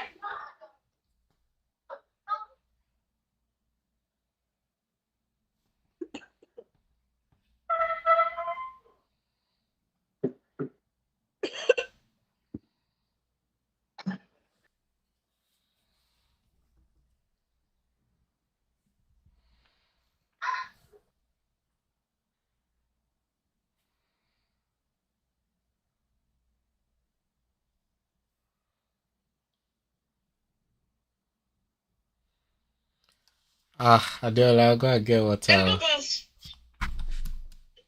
They have should we say stick to the time? Because the break will soon be over. No, give them till 15. You get 12:15. Let it be 10 minutes. Because it's been a very busy day. So you get. Oh yeah. You to go and drink water. Yeah. Thank you. Yeah. All right. All right. Yes. Yeah. Okay.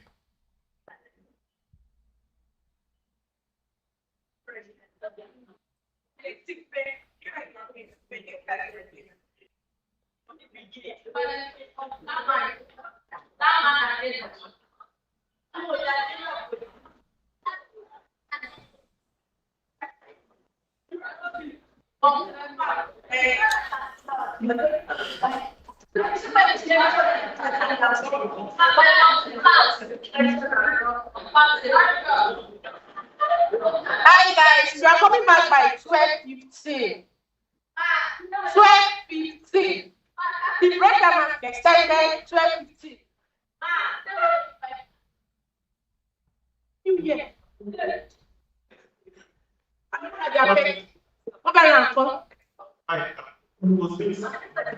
not going to take it. I will not be able to cross road. I'm not able to cross road. Please don't go. The teacher is here. That's good enough.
We have 2 more minutes. So when we are done, there is a puzzle here. Attention, everybody.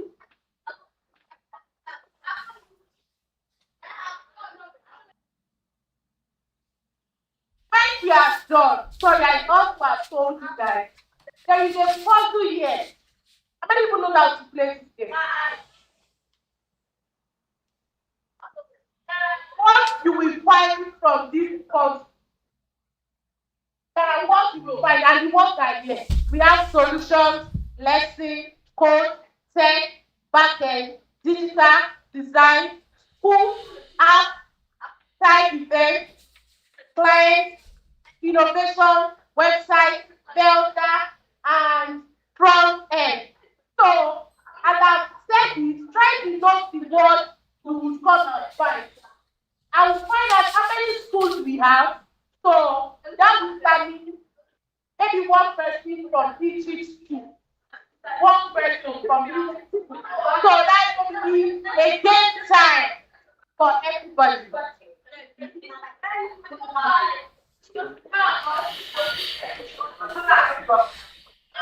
Okay, you are twin. You are five. You are my problem.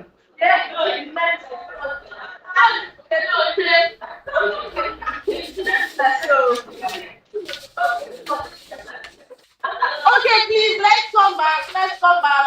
If you are on the corridor at this time, you are wrong. Should we do last person? Are there borders? Are there borders? Body school. Oh, I don't borders. Don't guys have a border. There is no life to your. If you are referring, you are wrong. Whatever you are using, please come inside. We are starting the second half of the session now.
Okay, thank you very much. We are going to be starting the next session now.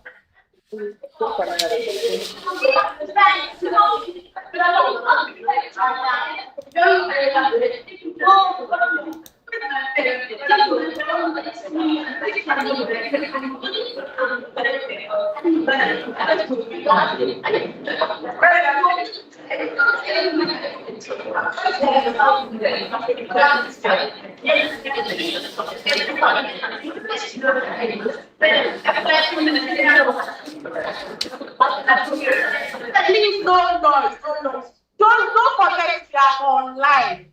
We have online attendance, or let's say online attendees rather, online attendees. People join us online across all world. So it could be fair if you are seated at the venue and you are also disturbing them. It's not fair. For instance, I want somebody to write this on next sticker. Yes. But you don't write things on next sticker in your school. You can't have the punishment in your various if you write here. So and I don't want anybody to write. Because asking somebody to write is going to buy that person's attention. And I don't want that. So please, there are people who are attending online. We have online attendees. Don't disturb them. So now we are going to be inviting.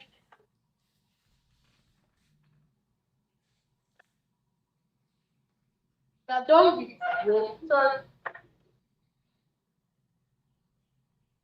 okay. So now we are done with our break, and I'm sure you enjoyed that short, big break.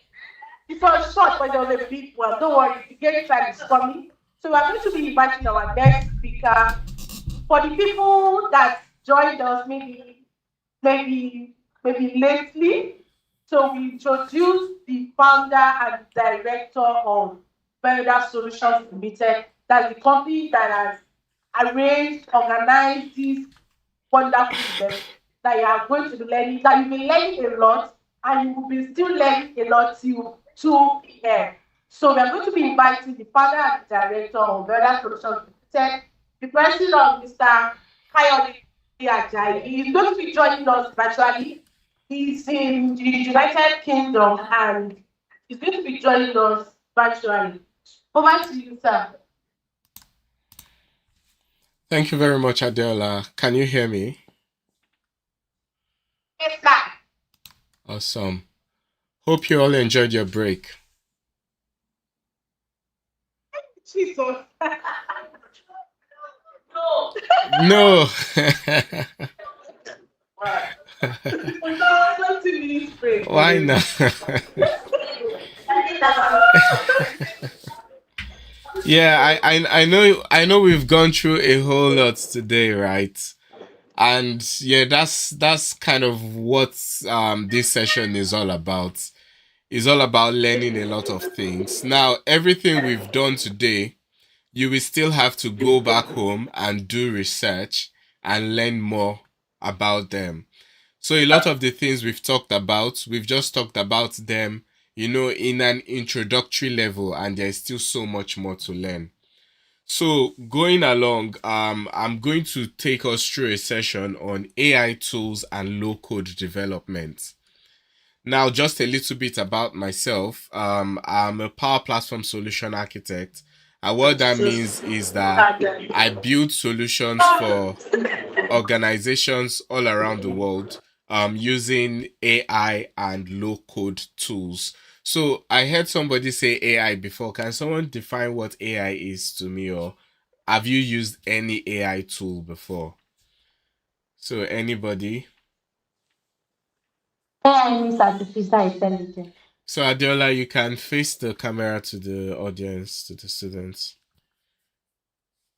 So can someone tell me what AI is and tell me the AI tools you've used before?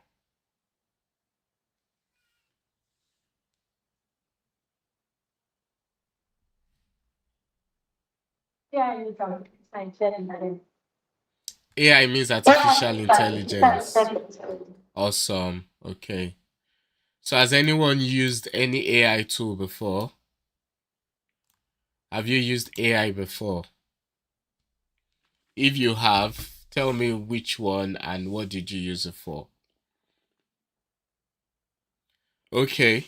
So I'm going to continue now. Now you have... Okay, is there someone? Okay, thank you. Examples of AI, we have Gemini, we have Copilot, and we have Chat. Awesome. Let's give him a round of applause.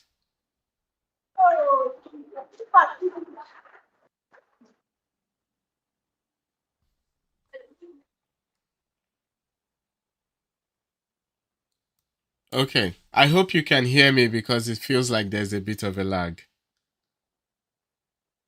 We can hear you. Awesome. Okay. So you might feel like you've not used AI before, but we use and we interact with AI every day. If you have your phone, if you have a phone, whether it be Android or whether it be iPhone, there is AI in every aspect of the phone. From when you take pictures, there's AI that goes ahead and process the pictures. That's why you see that the pictures you take from Android is different from the quality, and the look is different from the ones you take from iPhone. So that's because they have different AI that is processing it. So everything, everywhere we go, there is AI everywhere. So, but recently there's been lots of AI tools that you can start to use. And one thing we are looking at as part of this training is to introduce you to some of these tools. Some you might have heard of before, but some are very new. And that's one thing about AI. AI keeps on improving every day. So every day there is new improvements, there are new tools that you can use. And one way the world is going now is, if you don't find yourself understanding how to use these tools and technology, you might fall behind. And people from all around the world, people from other places, they begin to get jobs that you would have gotten if only you had the required skills. So that's why, even though you're still young, but now is actually a good time for you to start making inquiry, for you to start doing research. I think one thing about this program is stay curious, right? So when you hear for all these things I'm going to talk about today, let your curiosity, let it be ignited, and you should go and research on these tools. So there are a couple of AI tools that I just want to introduce us to. Now, the first one is Google Stitch. Now, Google Stitch is a very, very new AI tool that was created by Google. And I'll show you an example of what you can do with Google Stitch. Now, Google Stitch is used to create UI designs. So, how many of us has heard of UI UX design before? Have you heard of UI UX design before? So all the applications on your phone, if you see WhatsApp looks different from Facebook. Facebook looks different from Instagram. Instagram looks different from Twitter. Now, all of these, they have different designs. They have different UIs. They have different user experiences, right? So Google Stitch is a tool that you can use to design custom UIs using AI. And when we talk about AI, especially very recently, then you talk about prompts. So you are going to be prompting the AI. You are going to be telling the AI what you want. So in this case, I have come to Google Stitch and I've said, create an app, create a design for me of an app that can allow me to manage my daily tasks. And I've given it that prompt, and it went ahead and it created all of these designs for me. Without AI, I would need to know how to design. I would need to know how to do this, but I have been able to create this design within just 5 minutes, or even less than 5 minutes. That's one of the powers that AI brings. So imagine you're trying to think of what you can do to make money, right? This is an idea, because UI UX is a career path in technology. But using AI tools, you can now start learning this thing very quick. You can start learning it faster than it will have taken you before. So that is the first one I want to talk about, which is Google Stitch. So go when you go home, go and do research on Google Stitch. The next one I want to talk about is Grammarly. Now, Grammarly is very interesting. It's quite similar to Microsoft Word, because with Grammarly, you can type in some text here. But what Grammarly does is it checks your text, it checks it for things like errors, for things like clarity. So what you have typed, is it clear? Is it easy for it to be understood? It checks your correctness. So have you used correct grammar? Have you used correct spelling? So Grammarly uses AI to check all of those things. And the good thing is Grammarly is free. Google Stitch also is free. All these tools that I'm talking about today, they are free. So you can actually go ahead and start using them. So look at this text, for example. I have provided some text that is not grammatically correct, right? And you can see it has underlined them and is suggesting different things I can do to make it better. So when you are writing your assignments, when you are submitting essays, you can use a tool like Grammarly. You can use a tool like Grammarly to check for the correctness of your text before even submitting. So that's Grammarly. The next one I want to show you is ChatGPT or Claude. ChatGPT, many of us will have heard ChatGPT, but do you know you can actually use it to build applications? So just this morning, before this class, I went into ChatGPT and I said, give me the Python code for a simple app that helps me plan my day using Tkinter for the GUI. Now, Python is a programming language, and usually it takes a long time for you to learn Python. But what if you just want to try something out? Now I've given this prompt to ChatGPT, and it has generated a code for me. Now, if I copy this code and I go to run it, you would see, so I've pasted the code here, and if I run it, and I'm going to choose Python here, now you see that it has actually created a working application for me. So I can say, oh, I'm going to go to class, right? So this is like a to-do list application. Eat breakfast. So this is like a simple to-do list application that I can use to write a list of things that I want to do. And once I'm done, I can click on it and delete. Now, I've been able to generate this application in less than a minute using ChatGPT. So these AI tools, you should use them to expand your creativity for you to be able to do more than you would have ordinarily been able to do. Now let's go to the next tool. The next tool I want to show us is Firebase Studio by Google. Now this is very similar to ChatGPT in the sense that you can use it to write code. But the difference of this one is it is, so rather than you saw with ChatGPT, I had to copy the code out. But in Firebase Studio, the chat and the code is all in the same place. So here I've said, create an app that helps me plan my day. And it has gone ahead and it has created this app for me. So this is also like a to-do list application.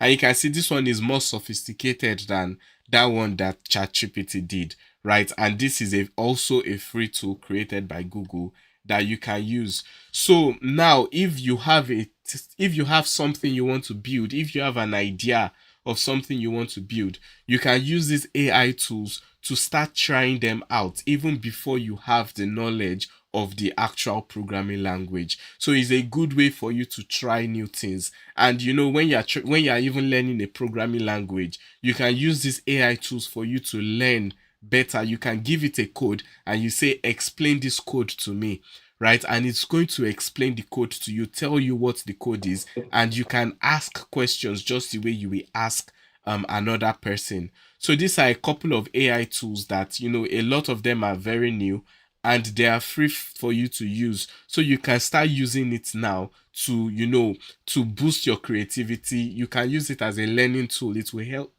teach you. You can talk to it. Very recently, I had an interview and, you know, I went to ChatGPT and I told ChatGPT, oh, ask me questions that, you know, the interviewer might ask me.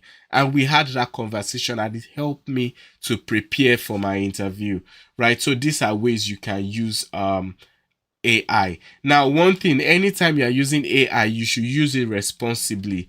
Now, don't just take your assignment and put it to AI and say, oh, ChatGPT, do the assignments for me. That's not the best because you are not going to learn anything. Instead of doing that, tell ChatGPT, explain this for me. Give me other questions. Ask me other questions to be sure that I understand how it is. So you should use AI as a learning tool, not as a way to be lazy, right? Because if not, AI will keep on getting smarter and you will keep on getting dollar. So you want to be getting as smart as AI. So the way AI is getting smart, you also want to be getting smart. So use these tools as learning tools, not as a way for you to be lazy. Now, I also want to talk about the Microsoft Power Platform. Now, the Microsoft Power Platform, that's what I do in my job every day, and it is what's called a low-code tool. So you see the way we have programming languages, with a Power Platform, you can build applications without, without a programming language, the way you would write other things like Python, right? You don't need all of that for the Power Platform. And you use it to build business applications, business automations, and AI integrations. So you can actually build smart applications using the Microsoft Power Platform. So, and companies all around the world are beginning to use it. So you can even start learning these tools because there are free resources everywhere. Heather said it in the morning, right? All you need is curiosity. Just be curious and keep on learning. Keep on learning and be curious. Now, this is an example of an application that I created using the Power Platform, and it was done using like a drag and drop interface. And let me show you an example of what that looks like. This is an example of what the Power Platform looks like. So this is an app. So you can see I can move around the elements of the app. If I want to add a button, I can come here and insert a new button. I can move things around because it is a drag and drop interface. So you can use this thing to start building applications. So this is also another tool that I would want you to, do your research and start looking into because it is a good investment for you. So those are just a few things I wanted to talk about. And at this point, I'm just going to be handing over to Adeola, to take it on from here. So Adeola, thank you so much. And if you have any questions, ask the question. I'm still here to answer your questions. Okay. Thank you. Thank you. Thank you, Mr. Karian. Thank you so much. Thanks for the amazing session. And aside that we've been doing the virtual classes, don't physical, this is another live class that we just had. Join us online. And in case you have questions, it's still there. So don't say, oh, there will not be network. There is network. Because there's not any network things. So if you have any questions, or yes, I want you to ask questions. You have question by force. You don't want to ask questions. So that means everything he has been teaching us, you've heard of grammar, you've heard of you've heard of ChatGPT, you've heard that grammar can help you to detect errors, you've heard of cloud before.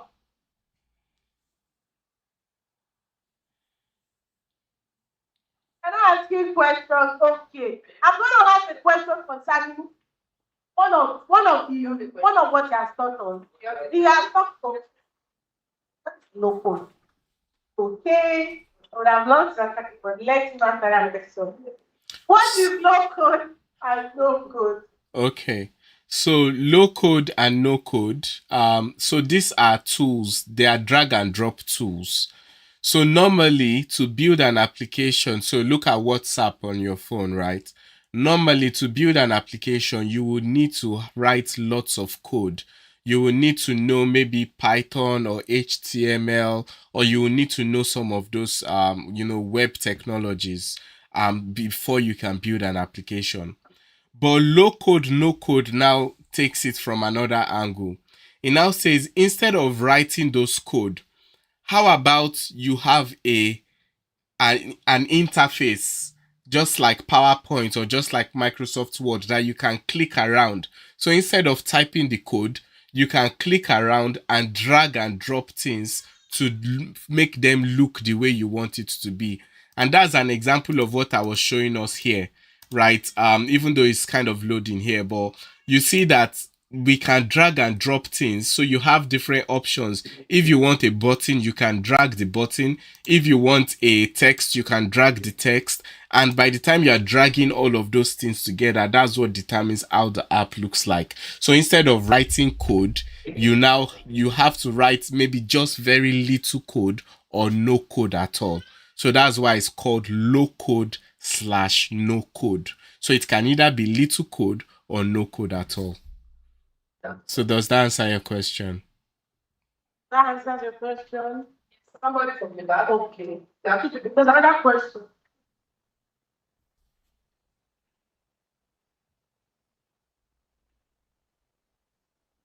Like we can collect code from AI to create an app. So perhaps collect the code for a gaming app from ChatGPT and you will use it to create the app. Is it you that hosts the app or the AI? So can you reiterate that to me, Adela? Okay, he's asking if I want to build that now and I decided to ask ChatGPT. Does that app belongs to ChatGPT, the AI that generated the code for me, or the app belongs to me? Wow, that's a very very good question. So the code belongs to you, right? And the way a lot of these AI tools work is it is a collaboration. So a lot of times the AI tool will not give you the correct answer you want at first.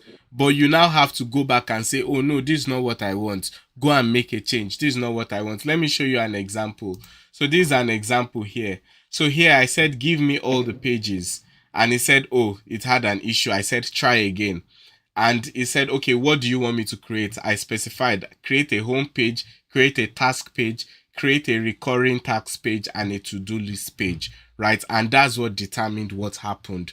So it is a collaboration. It's not just creating something. You can decide what it creates. So at the end of the day, the code it generates, it belongs to you, and it doesn't belong to ChatGPT. But yeah, that's a very good question. I hope I answered it. So, all the apps belong to me. There's another question.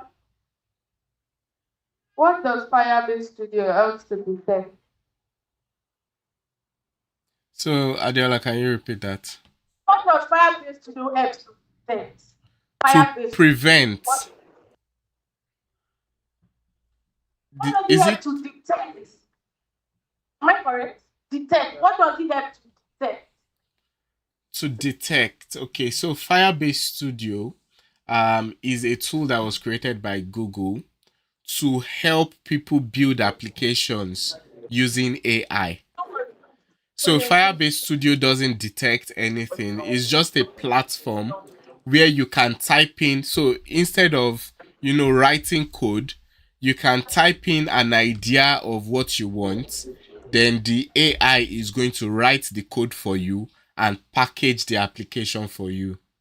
So that's the advantage of the Firebase Studio. So unlike when you use ChatGPT, you have to copy the code and you have to paste it somewhere before you can run it. But in Firebase Studio, you can run whatever is created from within the same website. So it's actually a website. If you go on Google and you type Firebase Studio, you are going to see it. So it's a website. Once you go on the website, you can click on it and just type in what you want to create, and it's going to create it for you. Okay, more questions.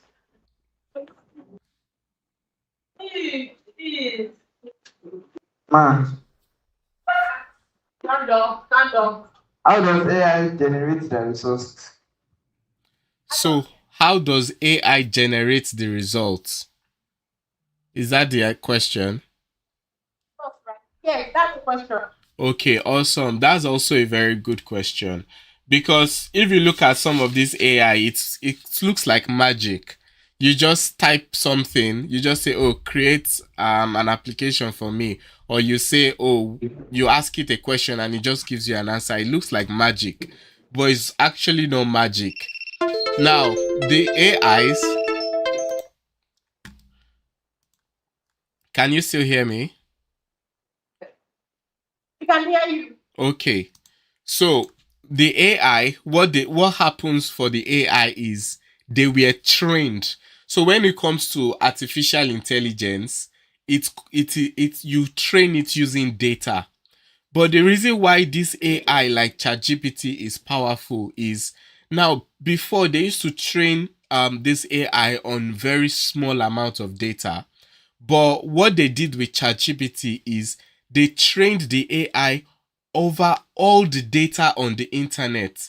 Now imagine since the first year that the first website ever was created up until today, creating an AI based on all of that knowledge. So all the books that have been written, all the websites that have been created, all of that data, they trained an AI model on that data.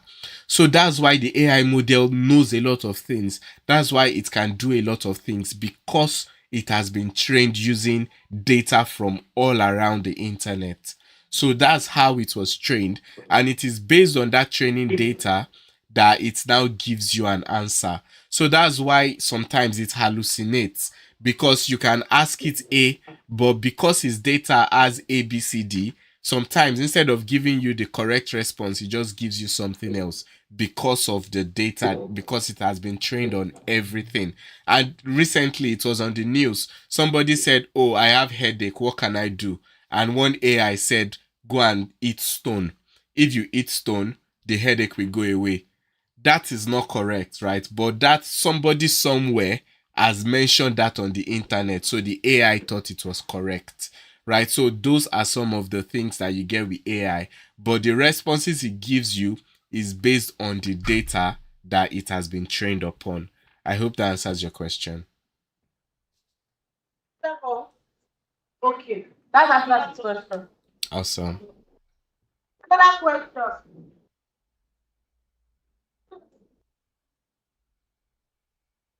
Can you use artificial intelligence to create another? Okay. My name is Okutala Angelalua. So Can can you you use can you ask the question again? I didn't hear that. can you use artificial intelligence to create another artificial intelligence? You guys are really amazing. I think first of all, everybody give yourselves a round of applause because these are really, really, really good questions. Very, very good questions. So the question is, can you use AI to create another AI? Yes, the answer is actually yes. And that's why when you watch some movies like Terminator or some of those movies where AI takes over the world, you get scared because it looks like we are approaching that kind of world where AI is very, very smart, right? So definitely you can use AI to create another AI.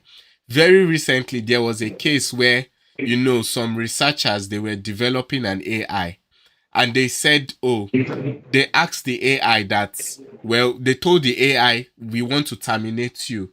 We don't want to continue this research. And the AI ended up tricking them to devise a way for them not to terminate it. So that's one thing about AI. It's intelligent, and you can actually use AI to create another AI because, how was it created in the first place? Data and algorithms. Those are the things that makes up ChatGPT. A lot of data and very good algorithms, right? And AI can generate algorithms, and if you provide data or if the AI gets access to data, it can actually improve itself. And that's why you see even things, all the AI tools we have today, they keep on getting better and better because a lot of the times they can actually improve themselves. So it is a very interesting time that we are now because AI can do a lot of things and we have a lot of very intelligent systems. So to answer your question in a nutshell, AI can be used to create another AI. So does that answer your question? Can you a round of applause?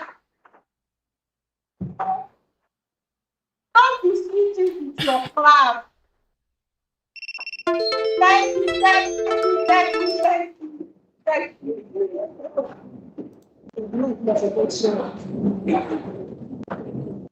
Yeah, you should see.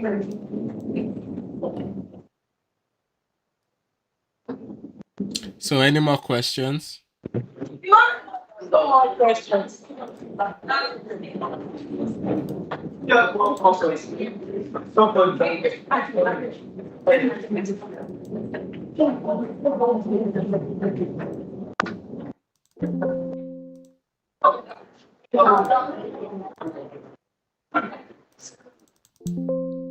What's the difference between AI and robot? What's the difference between AI and robotics? Okay, so I'll say in a lot of ways they work hand in hand. A good robotic system is going to require a good AI system to power it. So just think of it like your brain and your body, right? Your brain can think of a lot of things, but your brain cannot move by itself. Your brain needs some mechanics. It needs a skeleton for it to move. Can you still hear me?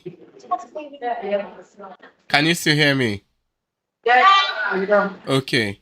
So I said think of it like your brain and your body, right? Your brain can think, it can decide, but it cannot move itself. It needs some form of mechanics for it to move. So that's how artificial intelligence and robotics work hand in hand.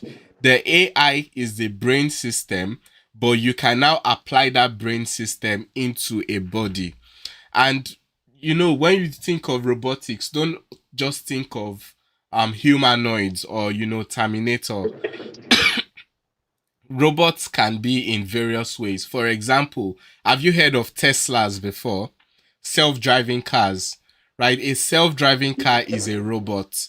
And one thing, Tesla, which is one of the companies that, have gone really far in self-driving cars, what they've done is they've said, well, we have this artificial intelligence that we are using to power our self-driving cars. Now we want to take that same artificial intelligence and use it to power something else. We want to use it to power robots, right? Just the way robots to be like human, that replicates a human. So what they've said is they're going to take that same intelligence and apply it to a different body. So that's how AI and robotics go hand in hand.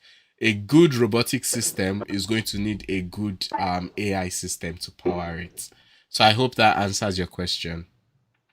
Yes, thank you very much. Awesome. Let's go to the next question. People like AI. Like AI, that's right. So what's the next question? No other question. No other question. Awesome. Now we have two questions. Where is another question? They have another question. Okay. Okay, maybe questions. Please give me the question.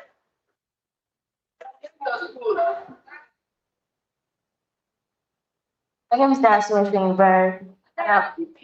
Veldarr, I'm from Service College. Can ChatGPT be used to create an app that can be downloaded and works back? So can ChatGPT be used to create an app that can be downloaded and works?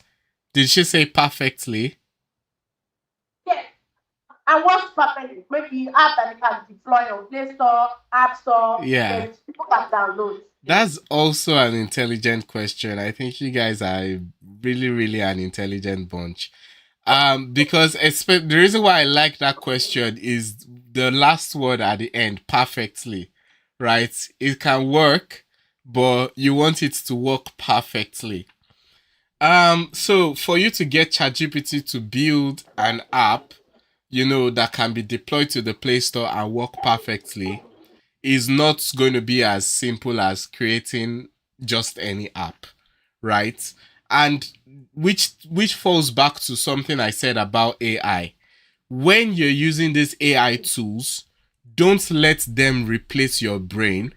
Don't let them replace your knowledge, right? So before you think of creating an app that you can deploy to the Play Store, Do you know how that can be done without ChatGPT, without AI? So you need to have those knowledge, because one thing I've understood is, especially when it comes to coding stuff, you get to do more with AI if you know what you are doing. So for example, even when it comes to design, so you want to create a design, right, using AI. If you don't know anything about design, it will be difficult for you to get a perfect result. Same thing with, so that same thing can be applied to the application. If you know nothing about building applications, then using AI to build an application, it will be very difficult for you to get a perfect result. You might get a result, but it's not going to be a perfect result. So that's where your own knowledge still comes into play. So as much as we have AI tools, don't let them replace your brain. Let them augment your brain. Use them for learning. Ask them questions. Use them to think through your answers. Use them to think rather than making them think for you. So I hope that answers your question. Okay. Okay, thank you very much. Thank you, thank you. We can't sit on only AI. We have other sessions we want to go to, and people are waiting online. Just like I said, this session is going to be for 30 minutes. It's spent an hour. Because no, because of the questions though. But there are no questions keep giving back to questions. I want to ask you questions. Yes. Yes, I want the question. Okay, you want to answer my question? I will be glad. Now, let's say you want to create an app. What app would you like to create? What kind of AI agent would you like to use? You know, we mentioned a lot of AI tools that you can use to build AI. Somebody even asked question, can I use AI to build it to AI? Am I correct? Okay. Do you think you would like to build? Because if you would like to learn them, what would you want to learn and why? Somebody answer that question there. Now I'm asking you, what kind of app would you like to do and what kind of would you like to make? Who is going to answer my question? All right, there was somebody that was talking my when I was boom, I will come to you. So pray somebody tells me he or she can answer my question. What app would you like to create? Then what type of AI can you use or would you like to use? You want to answer my question? Now, I want to answer question. Nobody wants to answer, but you give, okay, you can yourself out. No problem. I use my name is the name from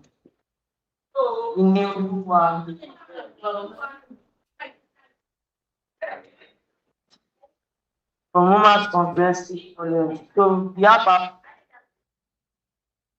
let learning app and I'll use that.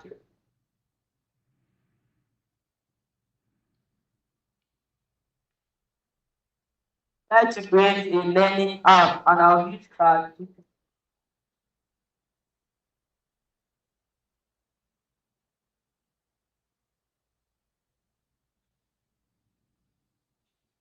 Yes, sir. A round of applause for you. That is the part for you, Oluwa.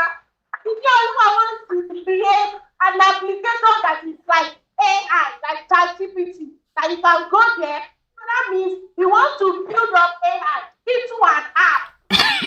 Like you want to build all those AI into an app. So whenever you go there, it is going to do something for you. So that means the AI will not hallucinate.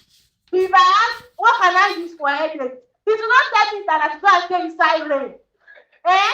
You are not just telling yourself, oh. I have two questions, you have answered. Then I'm asking you again. Anyways, if your Oluwa is a shy boy, so let's clap for him, let's clap for him. So we are going to be inviting our next guest speaker.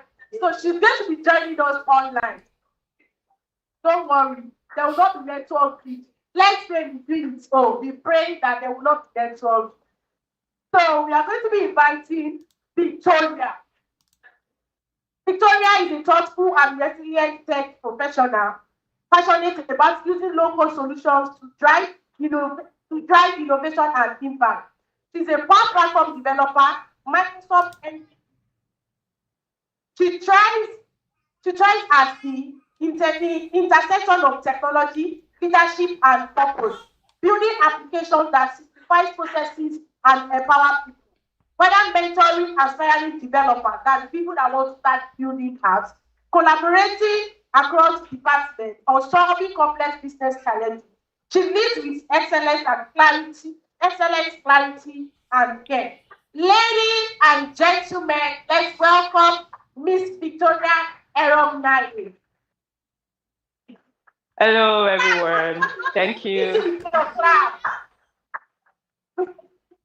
Please confirm that you can hear me.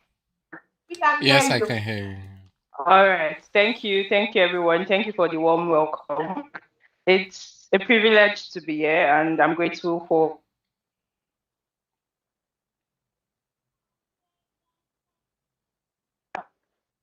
You people say that did not sound well.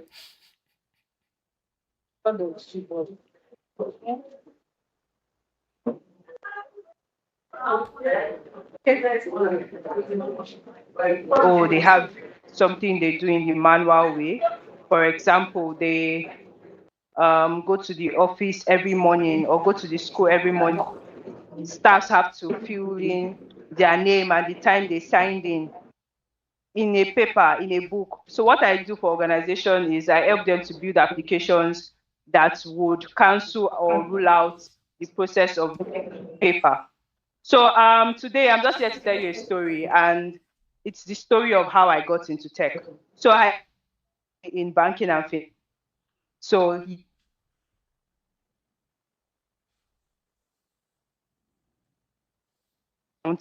the university. But when I got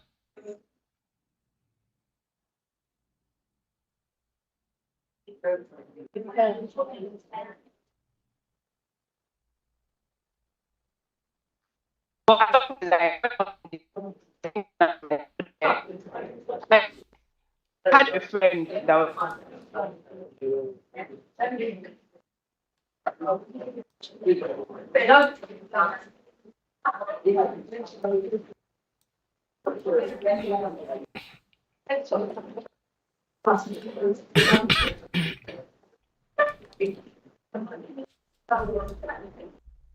Yeah, hi Victoria. It seems there's some network issues.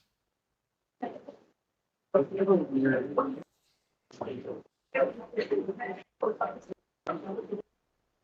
what you want with you. It's a new one.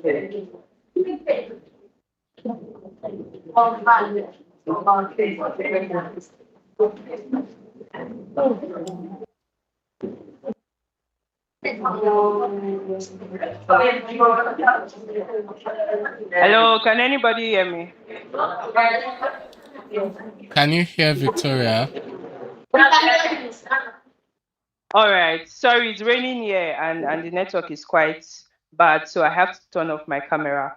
So I'll continue with my story. I was telling the story of how I got into tech and how I became a software developer. I said I have a degree in banking and finance. So yes, I was not a science student in the university. In secondary school, rather, I was a commercial student, and when I got to university, I studied banking and finance. But along the line, in my third year, that's when I was in 300 level, I had a friend that was always carrying laptop, and she was not studying computer science. So I was wondering, what's this girl always doing with a laptop? And I got close to her. I saw that she was building applications. She was building a CGPA.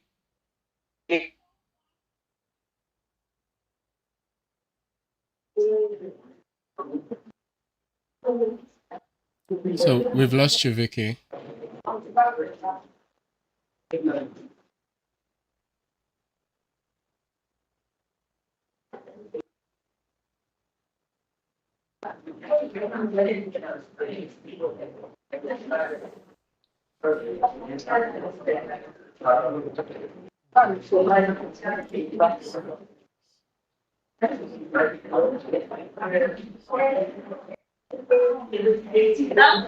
No noise, no noise. Let's just be patient for the network. Remember, we are here to learn. So be praying that praise should not affect the network. Instead of murmuring, please. Thank you.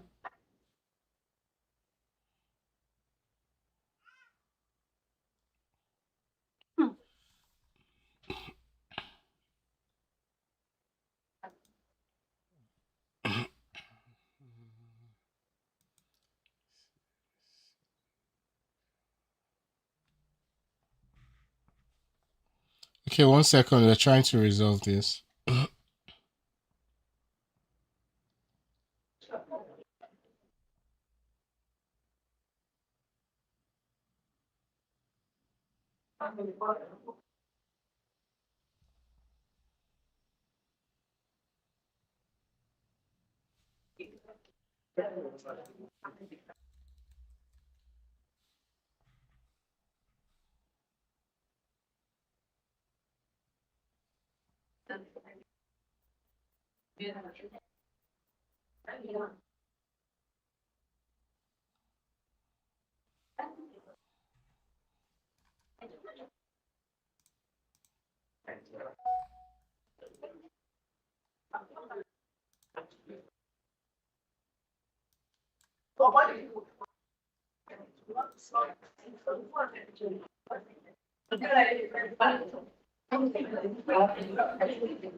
Hello, I think there was a connection. I'm back. Can you hear me?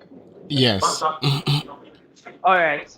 So I tried switching internet. I hope this one is stable. Apologies for the break in transmission.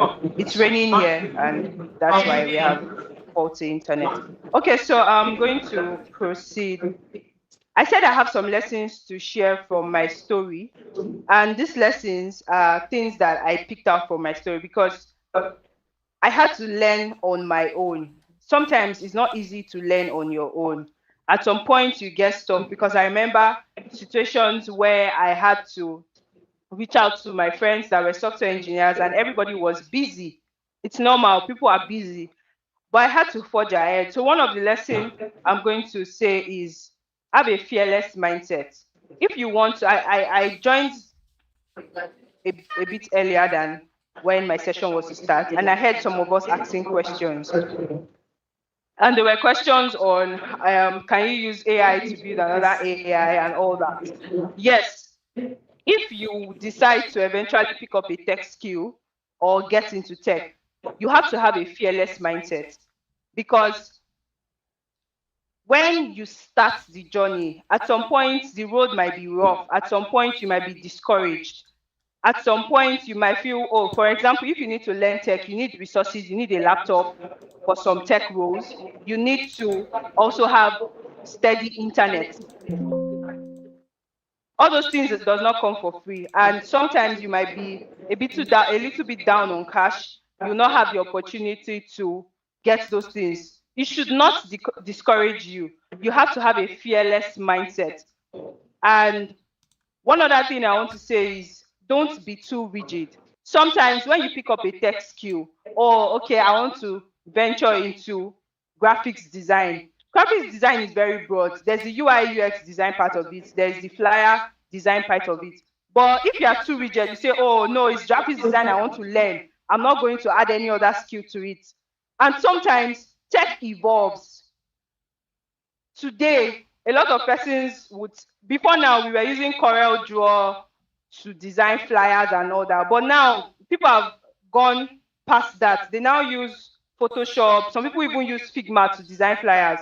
But if you say that, oh, I'm going to be very rigid, oh, it is Corel Draw I want to learn, I'm not going further to learn, pick up another skill, you might be doing more harm to yourself than good. So don't be too rigid. And when you have situations where, oh, there are some failures here and there, don't beat yourself to it. Don't say, oh, this thing I did was very bad.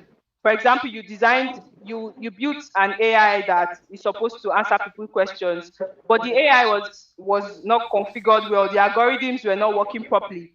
and you feel that, oh, this thing, I didn't get it right at the first time, you should further on. Don't say, oh, I'm going to be too rigid. I feel discouraged. I feel tired. The journey might not be very smooth for you.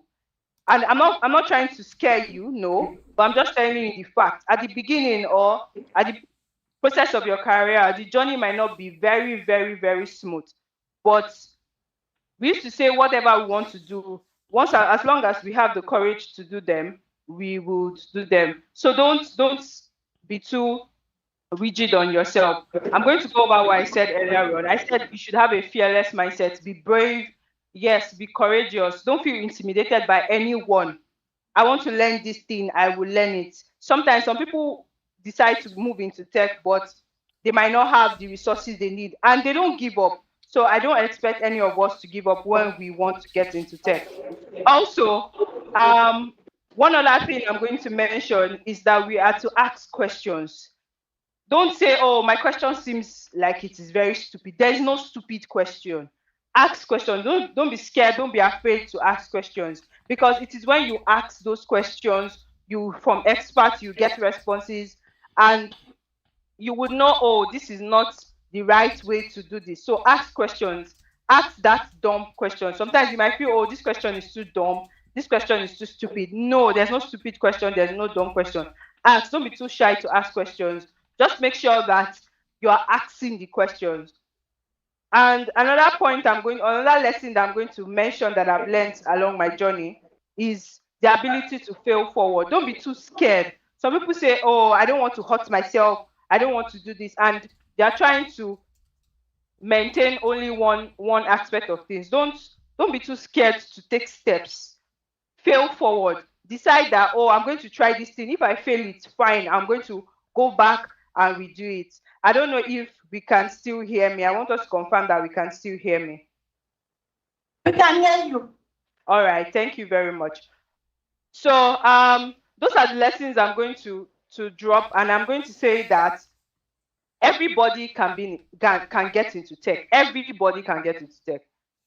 Tech is in every field that we might find ourselves in. For example, in medicine and surgery now, we have what we call telemedicine. Doctors have applications where patients reach out to them to say, oh, I currently feel a slight headache, my temperature is high, and the doctor would prescribe drugs for the person. They even go further to the point of delivering those drugs to the patient in the comfort of their house. That is telemedicine, and that is a part of tech. Now, imagine when there are doctors that say, no, no, no, I don't want to get involved into tech. I want to strictly face my medicine and surgery. There will be no telemedicine. Some doctors and some health professionals have decided that, oh, this is a good feature. Let's inculcate tech into our field. And this goes over to all the fields, engineering, arts, sciences, everywhere. People have tech in their field. So you don't necessarily have to do a 360 degree from your current endeavor, or just say, oh, I don't want to study art anymore, I want to face tech. You can look at art, or I don't want to be a teacher anymore, I want to face tech. You can look at your current field, think and see how tech can help you improve what you currently do. Everybody can be in tech. Every one of us in this classroom or every one of us in this hall would not build an AI. Everybody would not build an AI. But we will have some medical doctors in this hall that would get themselves involved in telemedicine. We have some engineers that will inculcate tech into it. We have some computer engineers, computer software developers, and all that.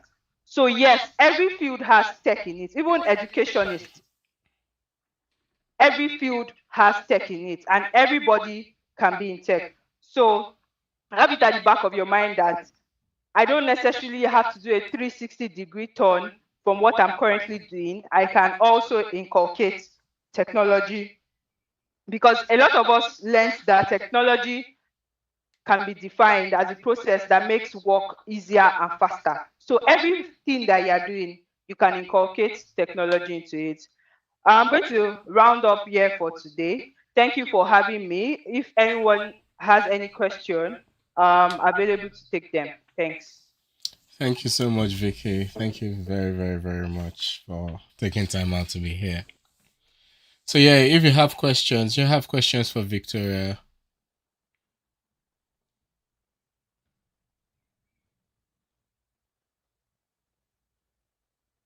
Adela, are you there? We can't hear you. My name is Adik Singh, and I'm from Kumasi Press area. So I have two friends, and like three of us work on tech usually. And we're working on developing an application. And we mostly get lazy with it because I'm not that curious. Just want to do it as our leisure time. So my number one question is how we maintain that curiosity.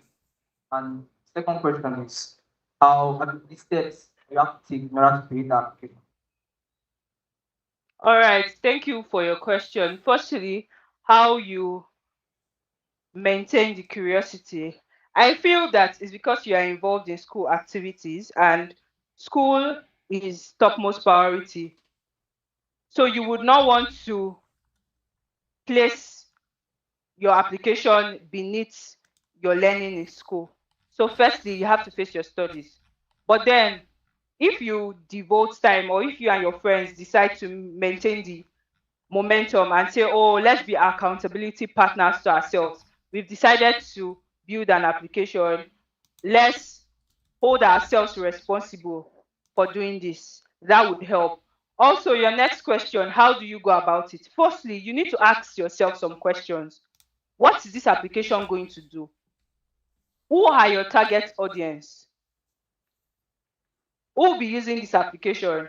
How often will they use it? What kind of devices are they going to use to access the application? All these questions, you need answers to them, and you have to sit down to answer those questions. It is after you've known what your application is supposed to do, the target audience of the application, then you now decide, okay, do I need to store or save the name and password of whoever comes into the application? Let's put, for example, Facebook. When we all signed up on Facebook, we had to register our email and configure a password. That's an application. But aside registering our email and configuring a password, Facebook's initial feature was for you to come online, upload stories. It can be quite not lengthy stories, but post pictures and people react or comment to it. That's an application. And that was what the application was supposed to do. So for you, you need to ask yourself, what is my application going to do? So after you have answered those questions, what your application is supposed to do, is your target audience, what information do you need to store in those applications or from those applications? That's how you now decide how to proceed, because you need to know what language. There are different programming languages. The same way I'm speaking English to you, and some people can speak Yoruba, some people can speak French. We have different programming language. We have different language the computer can understand. But you cannot just pick up any language and say, oh, this is the language I'm going to use to build the application. There are different language and there are different things those languages can do. So after you've defined what your application is supposed to do, then you go ahead to say, oh, what language am I going to use to build this application? And if it is an AI, you need AI to come up with because right now you can use AI to build your own application. So you need to know what AI tool you are going to use to build the application. All these questions have to be answered before you now proceed to starting the application. But you need to draw out, like I said earlier, what your application is supposed to do. You need to break it down into silos. Every feature your application is supposed to have, you need to draw it out. You need to draw the map of the application before you start the journey of building. I don't know if I've answered your question. Yes, that's yes. As a question. All right, thank you. Okay, so any other question?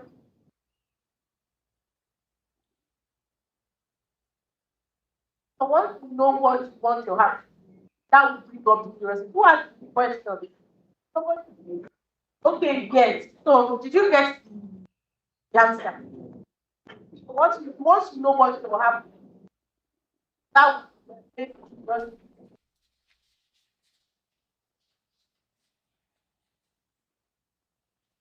So Bridget Fortune and from Good Academy. Bridget Fortune. Like Chris said, we can use an AI to create an AI. I want to know if the AI you created we have the same knowledge as the one that was asked from, that was created from.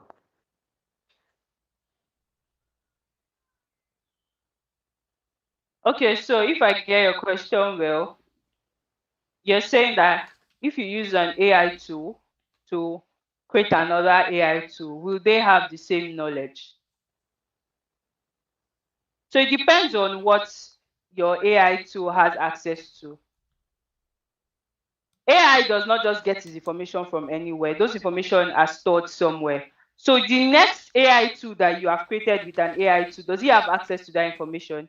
If yes, it does, it's going to go and query that bunch of data to give you response back. But if it does not have access to it, no, it won't. I don't know if Kayode has something to add to this. Yeah, I can add something to that. That's also a very interesting question. So when you're talking about creating AIs with AI, as a concept, there are a couple of ways you can go about it. Now, we have something they call wrappers. So for example, ChatGPT, OpenAI, they've spent millions of dollars or even billions of dollars to train ChatGPT, right? Remember I said ChatGPT was trained on the whole internet, right? That's why it can answer lots of questions. So to do that, they had to spend billions of dollars to do that. That's not something you'll be able to do, right? So what some developers do is they create a wrapper. Now, what the wrapper does is, because ChatGPT knows a lot of things, it can do a lot of things. So if you ask it a medical question, it can answer you. If you ask it a finance question, it can answer you. So what some people do is they now create a wrapper and they make that wrapper specialized in something. So using the same data that ChatGPT has, they now create a form of a specialization, and they now say, oh, this is a medical AI, and they now package it and they sell it to you. Behind the scene, it is using ChatGPT, but they've just covered it and they've selected just the aspects they need. So in that case, it's somehow still using the same data as ChatGPT, right? But you are just taking only what you need. If you've heard of DeepSeek too, the people that built DeepSeek, that's what they did. They took ChatGPT and they said, okay, we are not going to spend all the money to train our model again. But they now used ChatGPT, they now trained a model on ChatGPT. With that, they were able to get a smaller model that could almost do the same thing that ChatGPT can do. So creating a model from training one existing one is a way, then creating a wrapper around that existing AI is another way. So those are two ways you can achieve something like that. But I would say in both cases they are kind of using data from the original source. But you can now add some additional data to make it more specialized to do what you actually want it to do. I hope that answered your question. Yes. Awesome. Beautiful. What's next? Okay. Any more? So we don't take too much of No, Victoria's no, time. we are good. Okay, no other question. So thanks so All much, right, thank Vicky. you, Yes, everyone. Thank you for having me. thank you Did you so have a place much. for Victoria?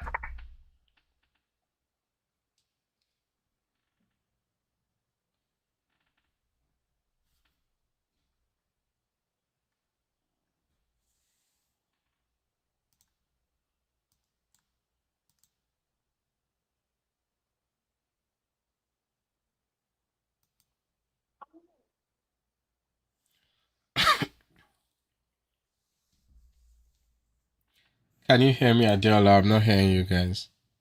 Yes, we can hear you. Okay.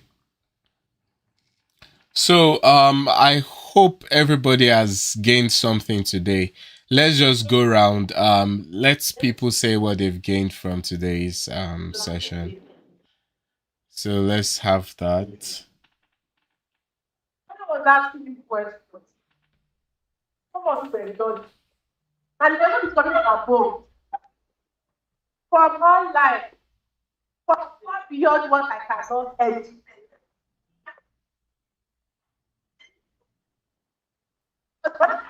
John, from the beginning, or maybe you plan somebody's name, you plan a new name, AI, and afterward the session, most of during the AI session, in fact, somebody even had to come to this particular computer session, come and ask the previous computer session, which was for AI. So that means you really learned a lot. So I walk up to somebody, someone that offended me and built himself out. I'll look at that offender. Someone that is using glasses like we are supposed to use four eyes.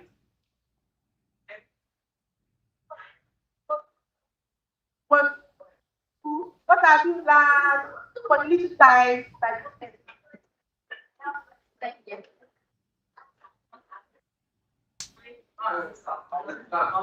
My name is actually Shutu, and I'm from Springboard Academy, and I've learned how to use AI properly. Use AI. Love that you can do with AI, not assignment. Anyway, if I'm passing you by that, I'm sorry, but probably you've been using some mathematics. I know that you don't get the same what math. I know. I know you let this happen. Don't let me take it too far. So in case you've been using AI to do something, what do you call your name again, please? One of my using classes like me said he has been able to find out that there is a lot you can do with AI, especially to build apps. I build apps too, and I've been using AI. I use AI to teach myself. So that's another thing. In case you don't learn anything. Now, tell yourself that you can use AI to learn something. Okay, what have you learned? You can you can color. Okay. What have you learned so far? I'll go to another person. I want you to please speak to our mind. Speak to Veldarr's mind. Tell us what you learned. Oh, she's pretty. Let us give her. Clap for Linda, clap for Linda, clap, clap, clap. Oh, yeah, get up. You're using the clapping. Keep clapping until she's on. You are clapping to let you get up for her. Don't fall down. Then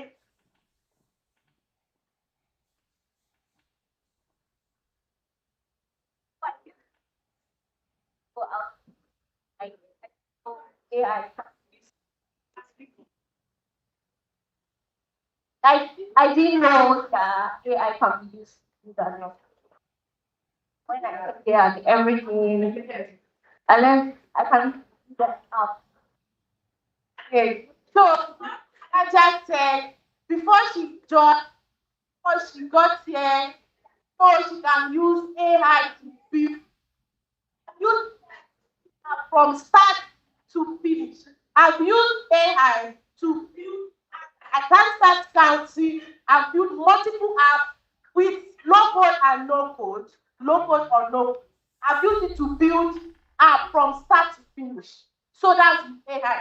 So I know that you guys like AI. Tell us more things you've learned about AI. You've not heard anything about why you have to start tech, why you have to go into tech, why it is now. What's your name? Yes. Ade. Yes. Ade today's person said him and his two other friends, right? They've actually decided to start building up.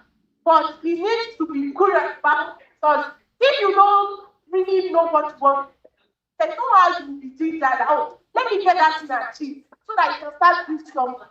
So imagine now, what class are you? SS1.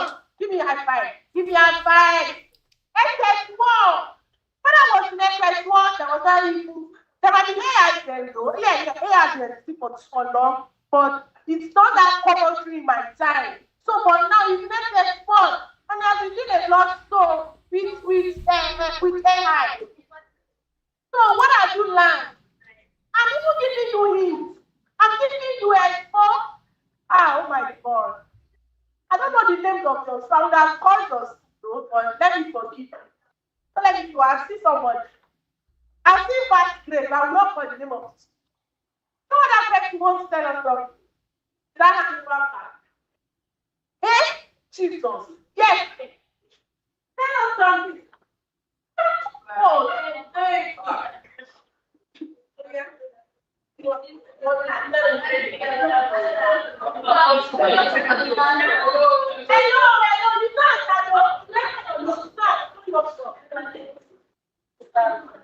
I learned that supposed to be curious, that curiosity makes the best out of us, and that we should not wait to be told. We should always speak ourselves and we should innovate ourselves and motivate ourselves to do something. Round of applause for her.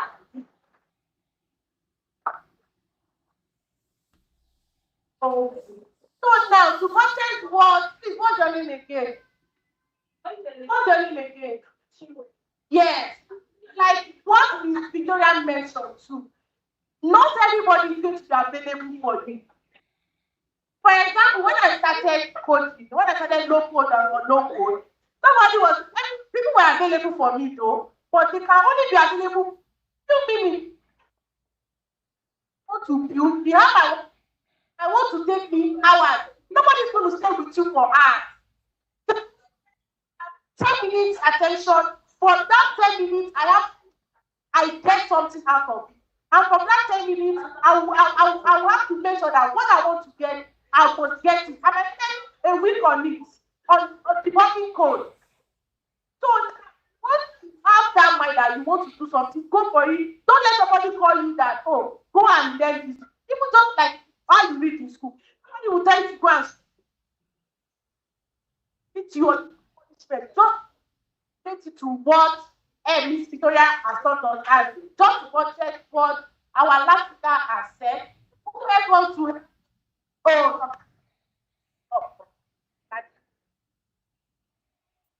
My name is Jason Daniels. I'm from English Islamic School.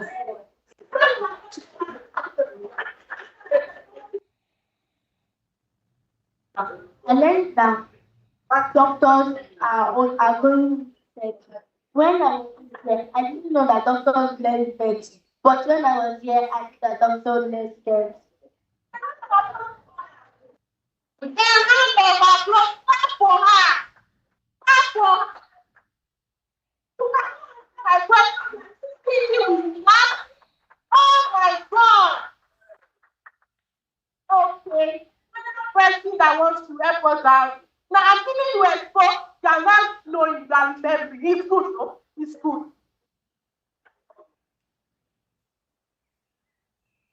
My name is Mama. You don't need to know everything. You don't need to practice. To a round of applause for her. If I say round of applause again, now, but I put that. Wow. Thank you, have. So thank you very much. Over to you, sir. Wow. Thank you very much, everybody. I know many of us we've learned stuff, but maybe we're still shy. But I'm really impressed with all the things that I've heard us say that we learned. So this is just a tip of the iceberg. There is so much to learn. And I think one thing that summarizes this whole event is for you to stay curious. It's interesting that, almost everybody that we invited said the same thing, right? So that would just let you know that it is the fact. You stay curious, don't give up, keep on learning, seek for ways, seek for avenues to learn. Rather than, just scrolling TikTok and watching people dancing, You can scroll TikTok, and if you see somebody sharing information that is useful to us, we have social media handles, which well, maybe Adeola is going to tell you about that. So but we have social media handles that you can follow us. Just stay close to us. See the stuff that we have coming up. So just some things that we've been doing. This is not just a vision that started today, it's a vision that has started long time ago. I'm just, investing in raising the next generation of tech leaders, and we are still doing that. Very recently we did something similar to this in Ogun State too, and it was very, it was very wonderful. And yeah, so this is one of them too, and we are investing. So um don't see us like people that just come and they just want you to pay for a course or something like that. But we are actually investing in the future of tech leaders. We want to build the next generation of tech leaders, and that's our passion. So I think a sheet of paper is going to be passed around now.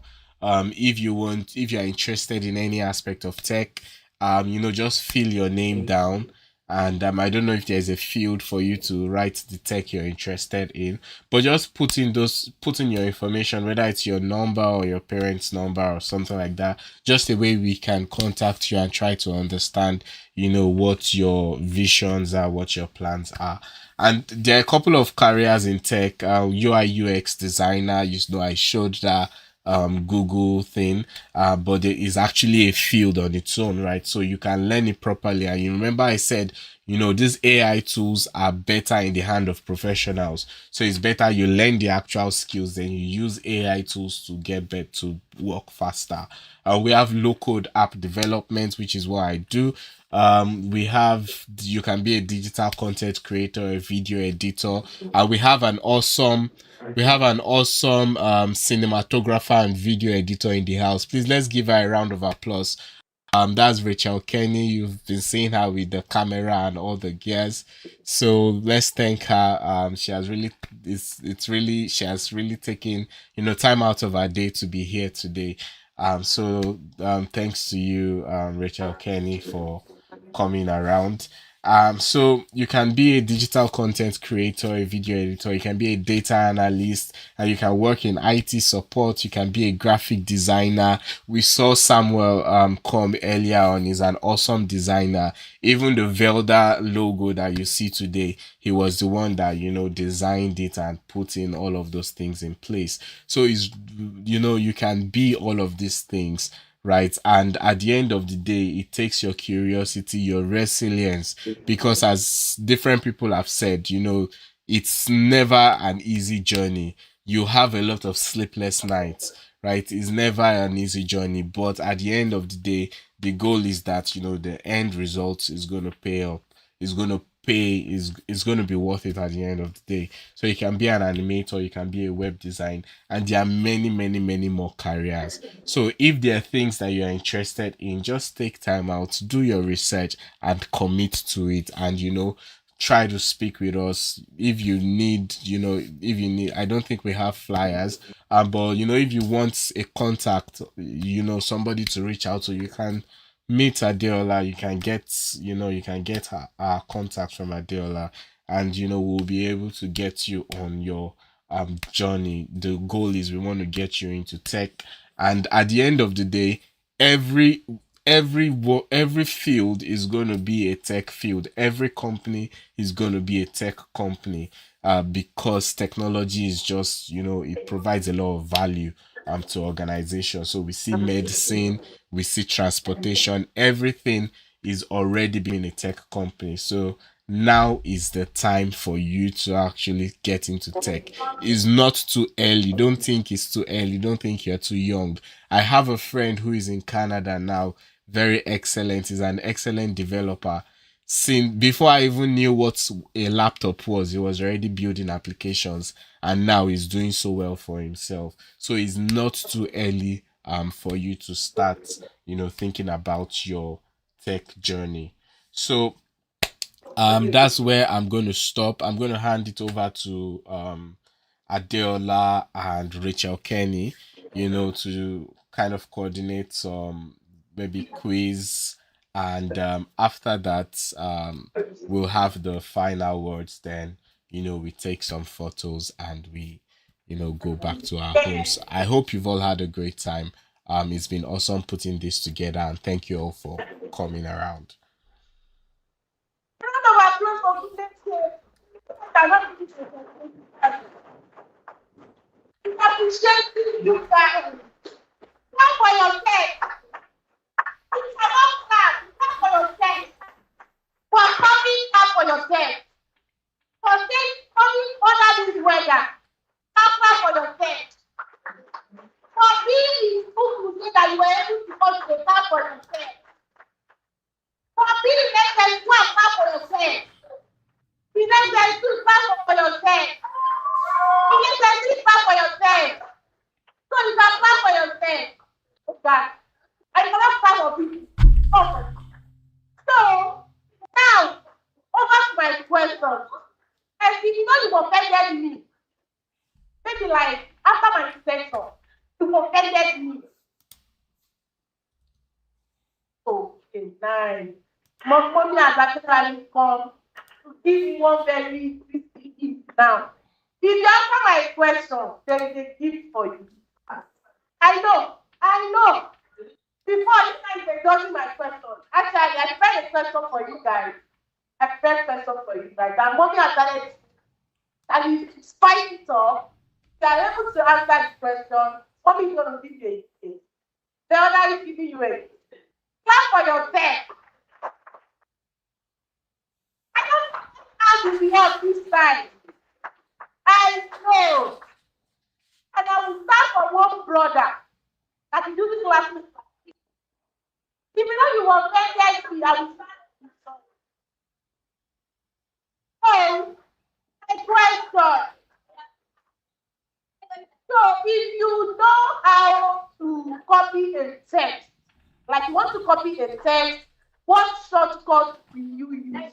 You want to copy a text from your Microsoft Word, one check. I saw ask if you are.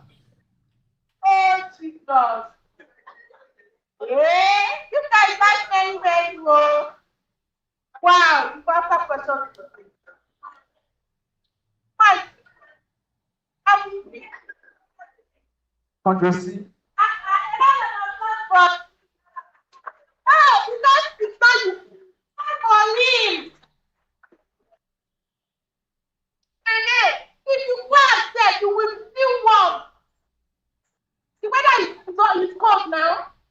If you clap, you feel warm. So it's like an exercise. Good. So you see mommy when we are done. And in the midst of it, please, I want one person from each school to go to the front. We have the puzzle in front. We're going to give you the matter.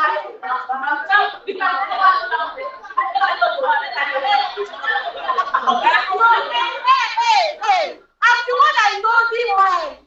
Everybody is talking. One person from each school. One person. I like that. You're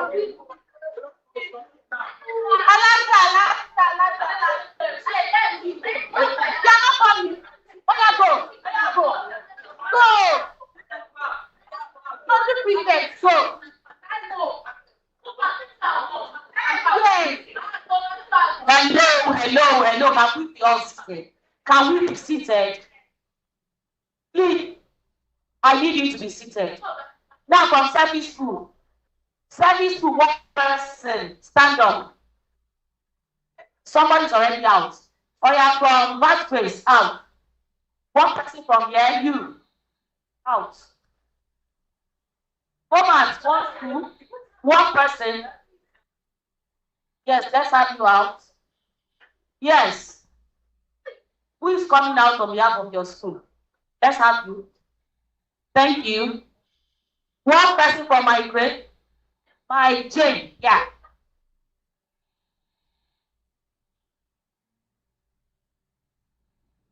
Yes, one person. Okay, one person. Thank the school. Thank you. I think we have them now. Thank you very much, ma'am. So you people are telling teachers school, Abby. We need teachers handbook. Because me as be smart, I'm a teacher's daughter. Oh, I can start as like a teacher. And but me, I don't pay. And you will not like me to use pay. So because mommy has to get up to come and get you guys, then you guys are not but they're doing you. Oh my god. So because we're talking about tech here, we're not talking about class matter.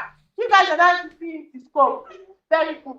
So for the people who are representing this school, we have how many words? We have solutions, we have lessons, we have code, we have tech, we have backend, we have digital, we have design, we have school, apps, star events, clients, innovation, website, Veldarr, and Frontech. So this Adela.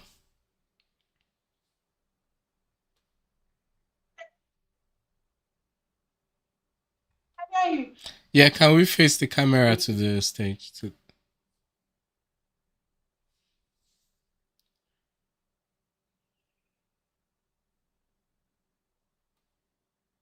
people like this. No, as into the stage where the stuff is. Oh yeah. Okay. So we have how many words? We have 1, 2, 3, 4, 5, 6, 7, 8, 9, 10, 11, 12, 13, 14, 15. Good. So how many of you are here? 5.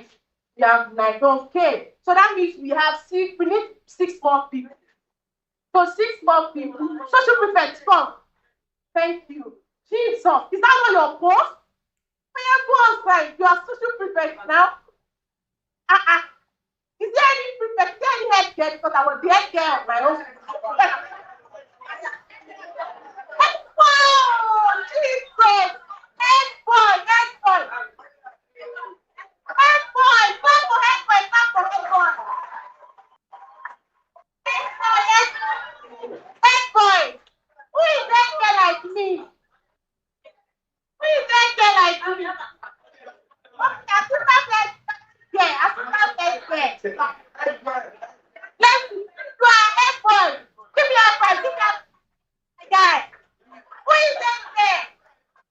Oh yeah, get up, assistant head girl. Clap for her, clap for her. Assistant head girl. But me, I can relate. When I was the head girl of my own school, I saw win. I was a whole lot, like a whole lot was on me. Not even to be assistant head girl. So clap for her. What other prefect? Shopping prefect, shopping prefect. But then is that shopping prefect? Head boy, no, nah. Okay, everybody does not want to come out. Which other prefect? You know what? Give us more where I actually slide up. Assistant prefect, please. Head prefects are always neat. Down from their hair to their shoes. To clap for head prefect. Are you like prefect? We need 4 more people. Continue. Man, they can continue. Select the one and start looking for it. Right? Keep clapping now. Hey. That's teaching with your clap. This is my brother. Oh. What prefect are you? Prefect, student. Don't worry. You are highly welcome. Yeah. Clap for me. Oh, hey. I'm very stingy with staff, you know. I need 3 more students. This as a developer. Stand up, stand up. Hey, you can't stand up. Stand up. I need 2 more people. Hey, boy, mommy has already. I love twin. Get up, the 2 of you. Go outside. Get up, get up, get up, get up, get up, get up. Go outside. Yeah. Yeah, ma'am.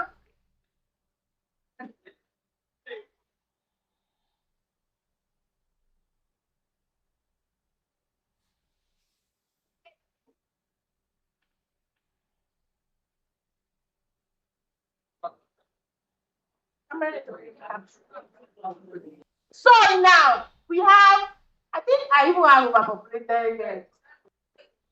Anyway, no problem. Anyways, I will start from the trade, but me, I like two. I like both of them that fall. So yes. So I want to tell you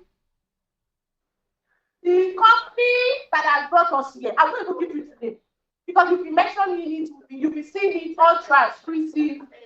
So come and look for the name Taiwo. Come and look for who is saying that. Somebody is giving you. Say. Nobody should say it though. Look for Veldarr Taiwo. Come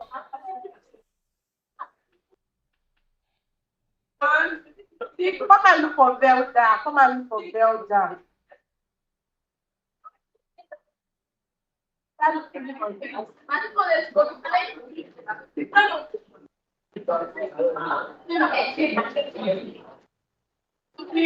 Okay.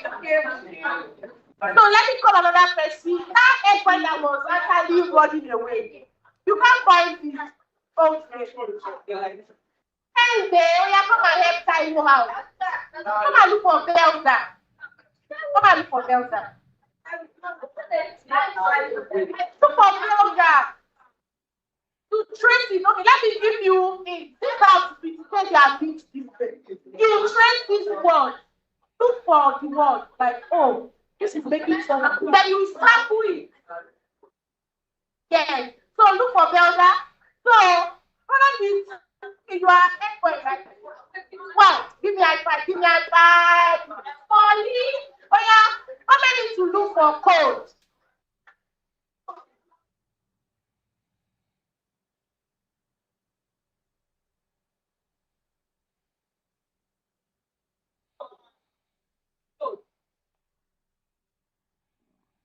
Take.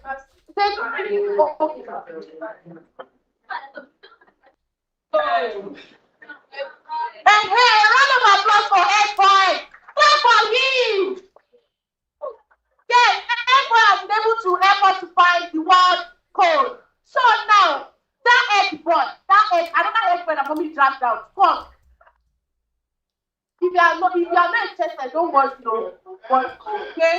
So help us to look for tech, the word tech. T-E-C-H. Look for the word tech.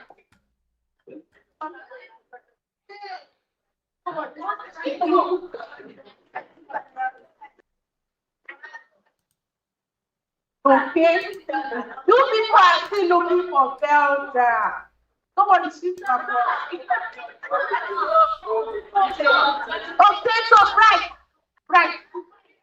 Yeah, okay. So help us to look for Veldarr.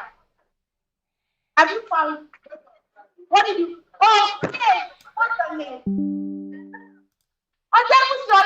The shy boy, the shy egg boy has never been able to find tech. A round of applause for him. Wow. Give me high five. You are not my skin color, but I like your color. So I'm never able to find Veldarr. Every to clap 45. It's not easy. Some people are looking for Veldarr, but the man has solved the code. Okay, so the father's brother, my skin color. Say, come on, need to look for the word website. Come on, look for the website. Don't worry, look fast. The camera helping us. Wow! So easy. This brother they phone, no. Don't worry, you guys your feet. Thank you coming up. Okay, thank you very much. A round of applause for him as we've been able to find websites. So I want somebody to tell me to look for innovation. Say, I need to look for the word innovation. Okay. Clap for him. It's not easy. These people are very shy. They cannot face the crowd. They cannot come to the front. But these people have selected them, except only Eggboy. Eggboy, Olawale, that mommy dragged for. So I want somebody to help me to look for design. I'm talking about UI, designer, and all of that. Hello, Mr. Agbakoda. Come let us look for the word design. Maybe I would have been coding. Say, let us look for the word design. Okay. Okay, so when he's looking for it, the person that was telling you the other time, during my situation, Mr. Black, come. One man wants to look for front end. Look for front end. Okay. Wow, everything to clap for him. Some of those ones, in fact, they are not so easy to catch for this. He got there, I think less than some seconds, he was able to find it. Clap for him. Hey, Jesus. These people are very sticky with fasting. Okay, so I like that. I need to come and look for solutions. Yeah. In case you don't know our full name is Veldarr. Veldarr Solutions Limited. Yes. So in part of our name, one of our name is solution. We render solutions, we create business solutions, help us look for solutions. Okay, so when she's looking for solution, when she's looking for a way to complete our name, help me to come and look for digital.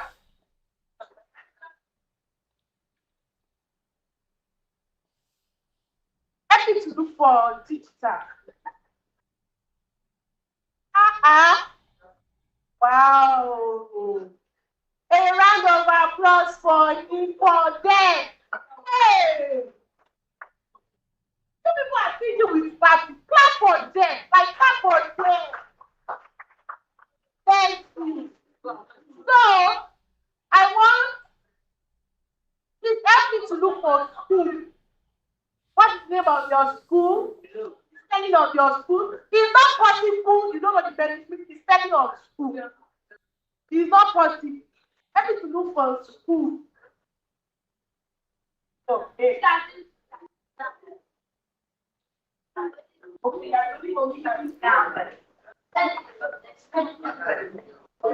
Head point. Head point. Wow. Help me to look for clients. Help me to look for clients. You are really boring. Social prefect. Our social prefect. Help me to look for art. Hey, Jesus. She said, hey, Jesus. It is art I tell you to look for.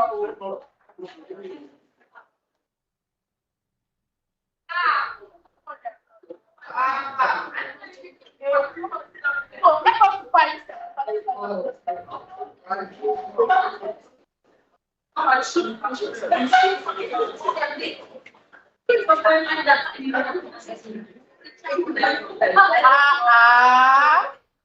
amazing. Clap for them now. Everybody, we are done. Instead of you to answer my question, you are doing this. You will still answer that question. For the people.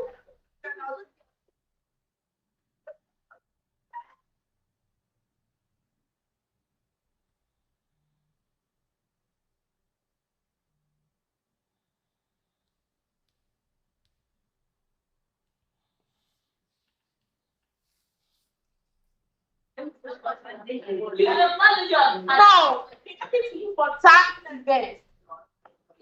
Everything for tax event. It's ready to look for lesson. These guys are not in love. Everything for tax event.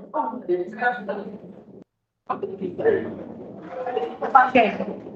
Because of this for them. Okay, now. Imagine that money can come from your school. It's not fair for you not to encourage your schoolmates. It's not fair. So encourage your school. Even if other schools cannot encourage your school. Okay. So what other things do we have there? What other things do we have here? Completed. Have you found back? Okay, you found back. Okay. So, thank you very much. Please I need to clap for them. No, I'm not has come to my mind. Instead of me to give you questions, there is something I want to do. Hello. Okay, now imagine somebody from your school. We have one of these kids. Even if anything we give you at least one, the cover of this tree, you will say thank you. And yes. So now, I want to, instead of asking you questions, I want the Spirit of God to, the Spirit of faith, the Spirit of God to minister a word. I mean, let's say, how many gifts do we have here? 1, 2, 3, okay, we have 8. Now I want 15 people out. I'm going to call 8 words. 8 words from this post. If I call that word, and you know you were the one who was able to trace, you were the one who found it, then you are lucky. So that means I'm not going to ask you questions. For people that offended me, don't worry. And let's say another time that Veldarr would like to organize, maybe you offend me again. I will be able to throw my question. So now, for the person that was able to find Veldarr, clap for yourself. If they are not clapping for you, don't do the clapping for yourself. You found Veldarr, clap now. Oh, the man does not want to go with gifts. So we clapping for Veldarr. I mean, 45. Yes. So on behalf of Veldarr, on behalf of mommy and daddy, our teachers want to say congratulations for being able to find Veldarr. And we appreciate you. Clap for yourself so you can grow. So if we're able to find solutions, you found the word solutions. Be clapping for yourself and becoming out. Don't bother waiting for somebody to clap for you. You find the word solutions good. Now, if you're able to find the word apps, APPS, you were able to find the word apps. Be clapping for yourself and becoming out. Okay, so I want to say thank you for being able to find one of the words of our great company, solutions. You found solutions, right? Okay.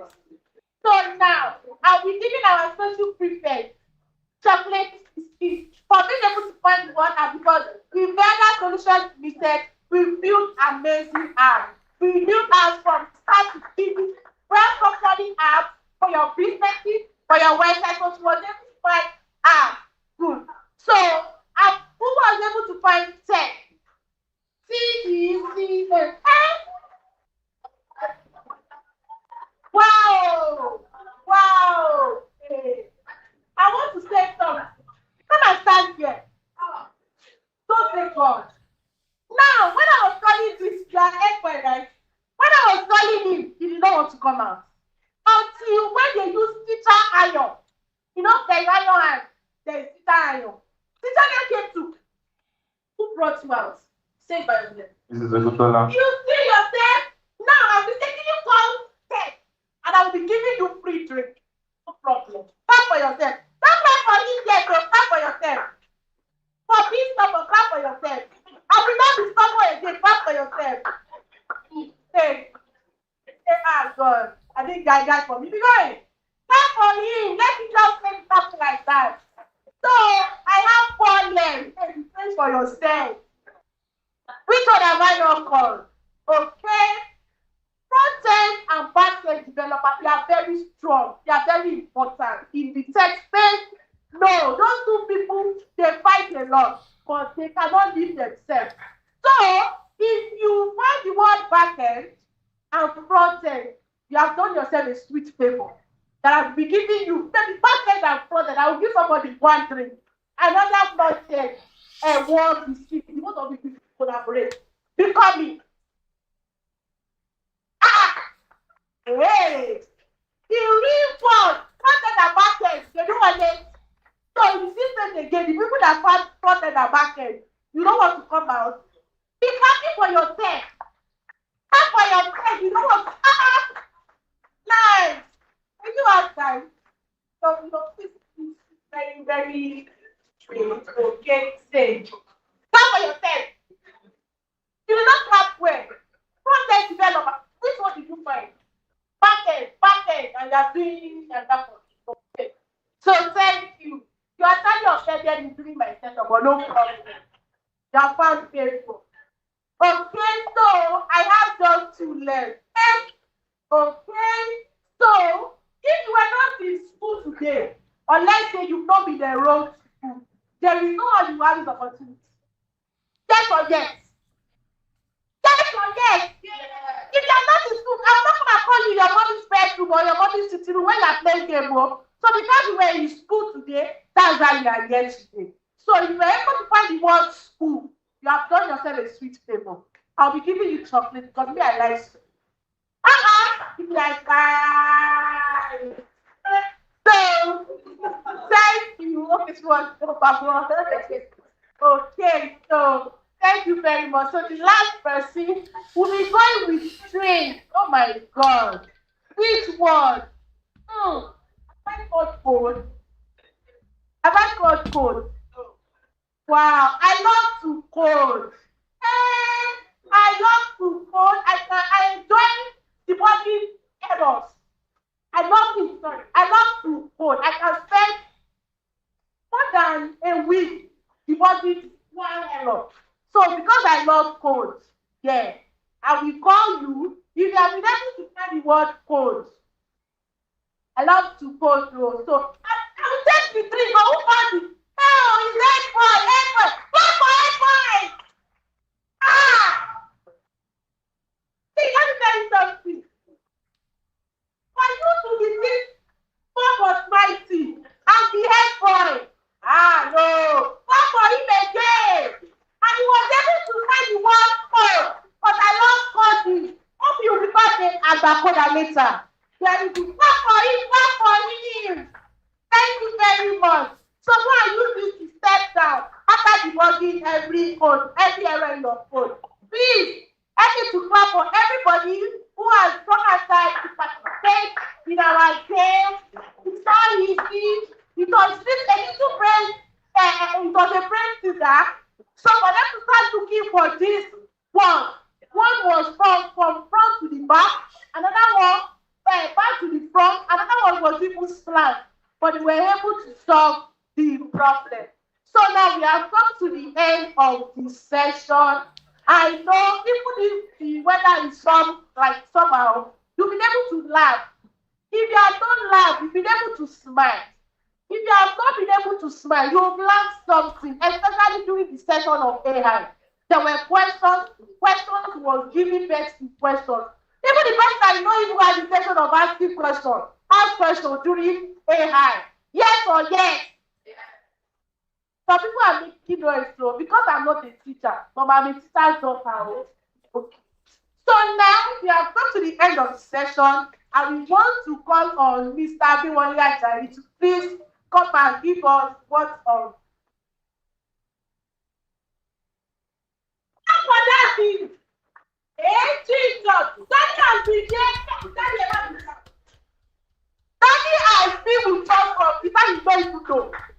The time we've been planning. Daddy was here till late yesterday. I'm sure that you were already sleeping. And Daddy has been here till the morning. I think around 7 a.m. And Daddy has been, he's still here, sitting with us, making sure that everything is okay. Clap for Daddy! If you have been sitting with your party, so tell you that. If you have been sitting with your party, clap for Daddy! Clap, clap! Clap, clap! Thank you! If you put this guitar by your hand, anyway, but I'm not Thank you very much, Mom, Mrs. Miss Adeola. We really appreciate you. Well, I've been given 2 assignments The first one is to give the final word and a word of appreciation. That is the second one. So for the final word, alone, can we have a Please, let it down. For the final word, it's going to be an advice to every one of you. And before I give that advice, I want to tell you my own story. When I was small like you, and I wanted to choose a profession, what I did was to look at where the world was going. What was the in thing as at that time? As at that time, it was banking. So I went to a bank, I saw bankers, very neat. They were moving from one table to the other, and I decided that, oh, I'm going to be a banker. And I went for banking profession. Now, as of today, if you ask me where the world is going to, I will tell you that the world is going towards IT. That is why I will congratulate all of you for being here this afternoon. And my word advice for you is that move towards where the whole world is going, and that is IT. Everything is being driven by tech now. Everything in the world. Thank God, somebody said he wasn't aware of the fact that even medical is into tech. I must tell you that everything in the world is being driven by tech. And if you want to be a successful entrepreneur, the best profession you can go to as of today is tech. Another story I want to tell you about tech. I have an in-law. This in-law is just about 35 years of age. He's into tech.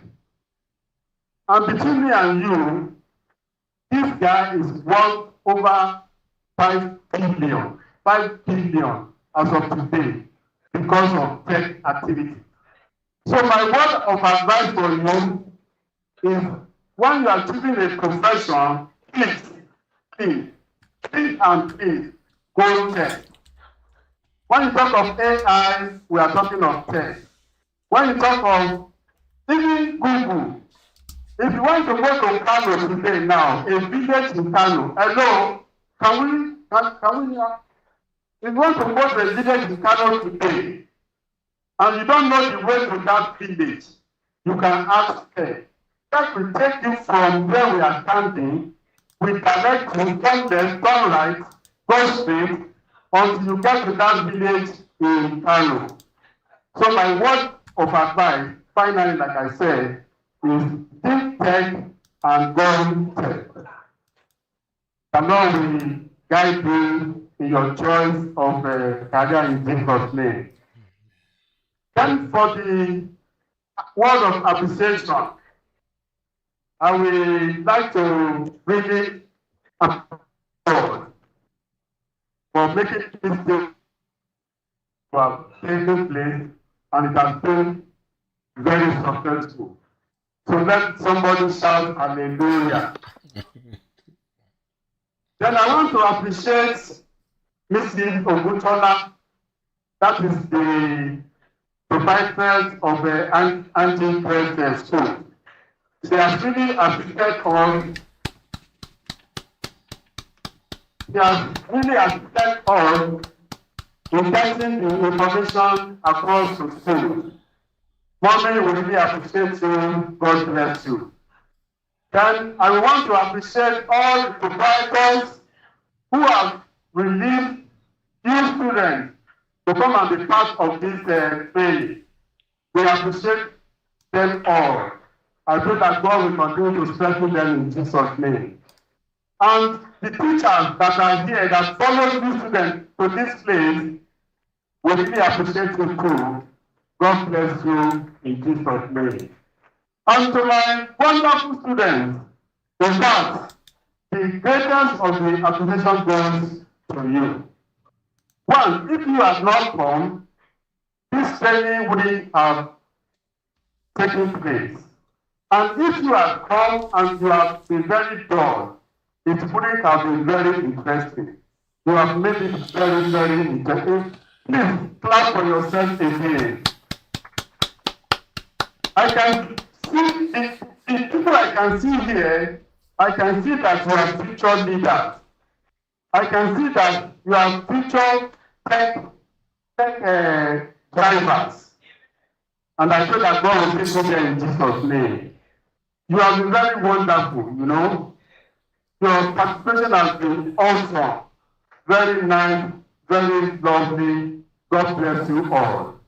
And I pray that God will continue to increase your knowledge, your wisdom, and your understanding in everything you do in Jesus' name.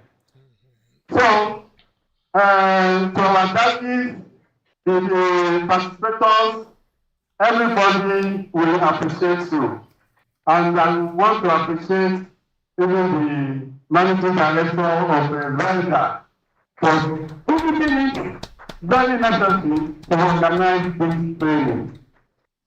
Somebody else would have thought of organizing a training where you will charge 10,000, 20,000, 50,000. But what he has done has been a free training for all. We pray that God will continue to strengthen him and bless him in Jesus' name. Thank you very much. God bless you all. Keep people outside. So we are doing this school by school. So that it won't be too much. So if you know you are ready, you are ready to move yourself. So let's start moving out school by school. Okay, I know. Sit down. Sit down. Sit down. Sit down. One school after the other, 12 schools be organized. What's the name of the school?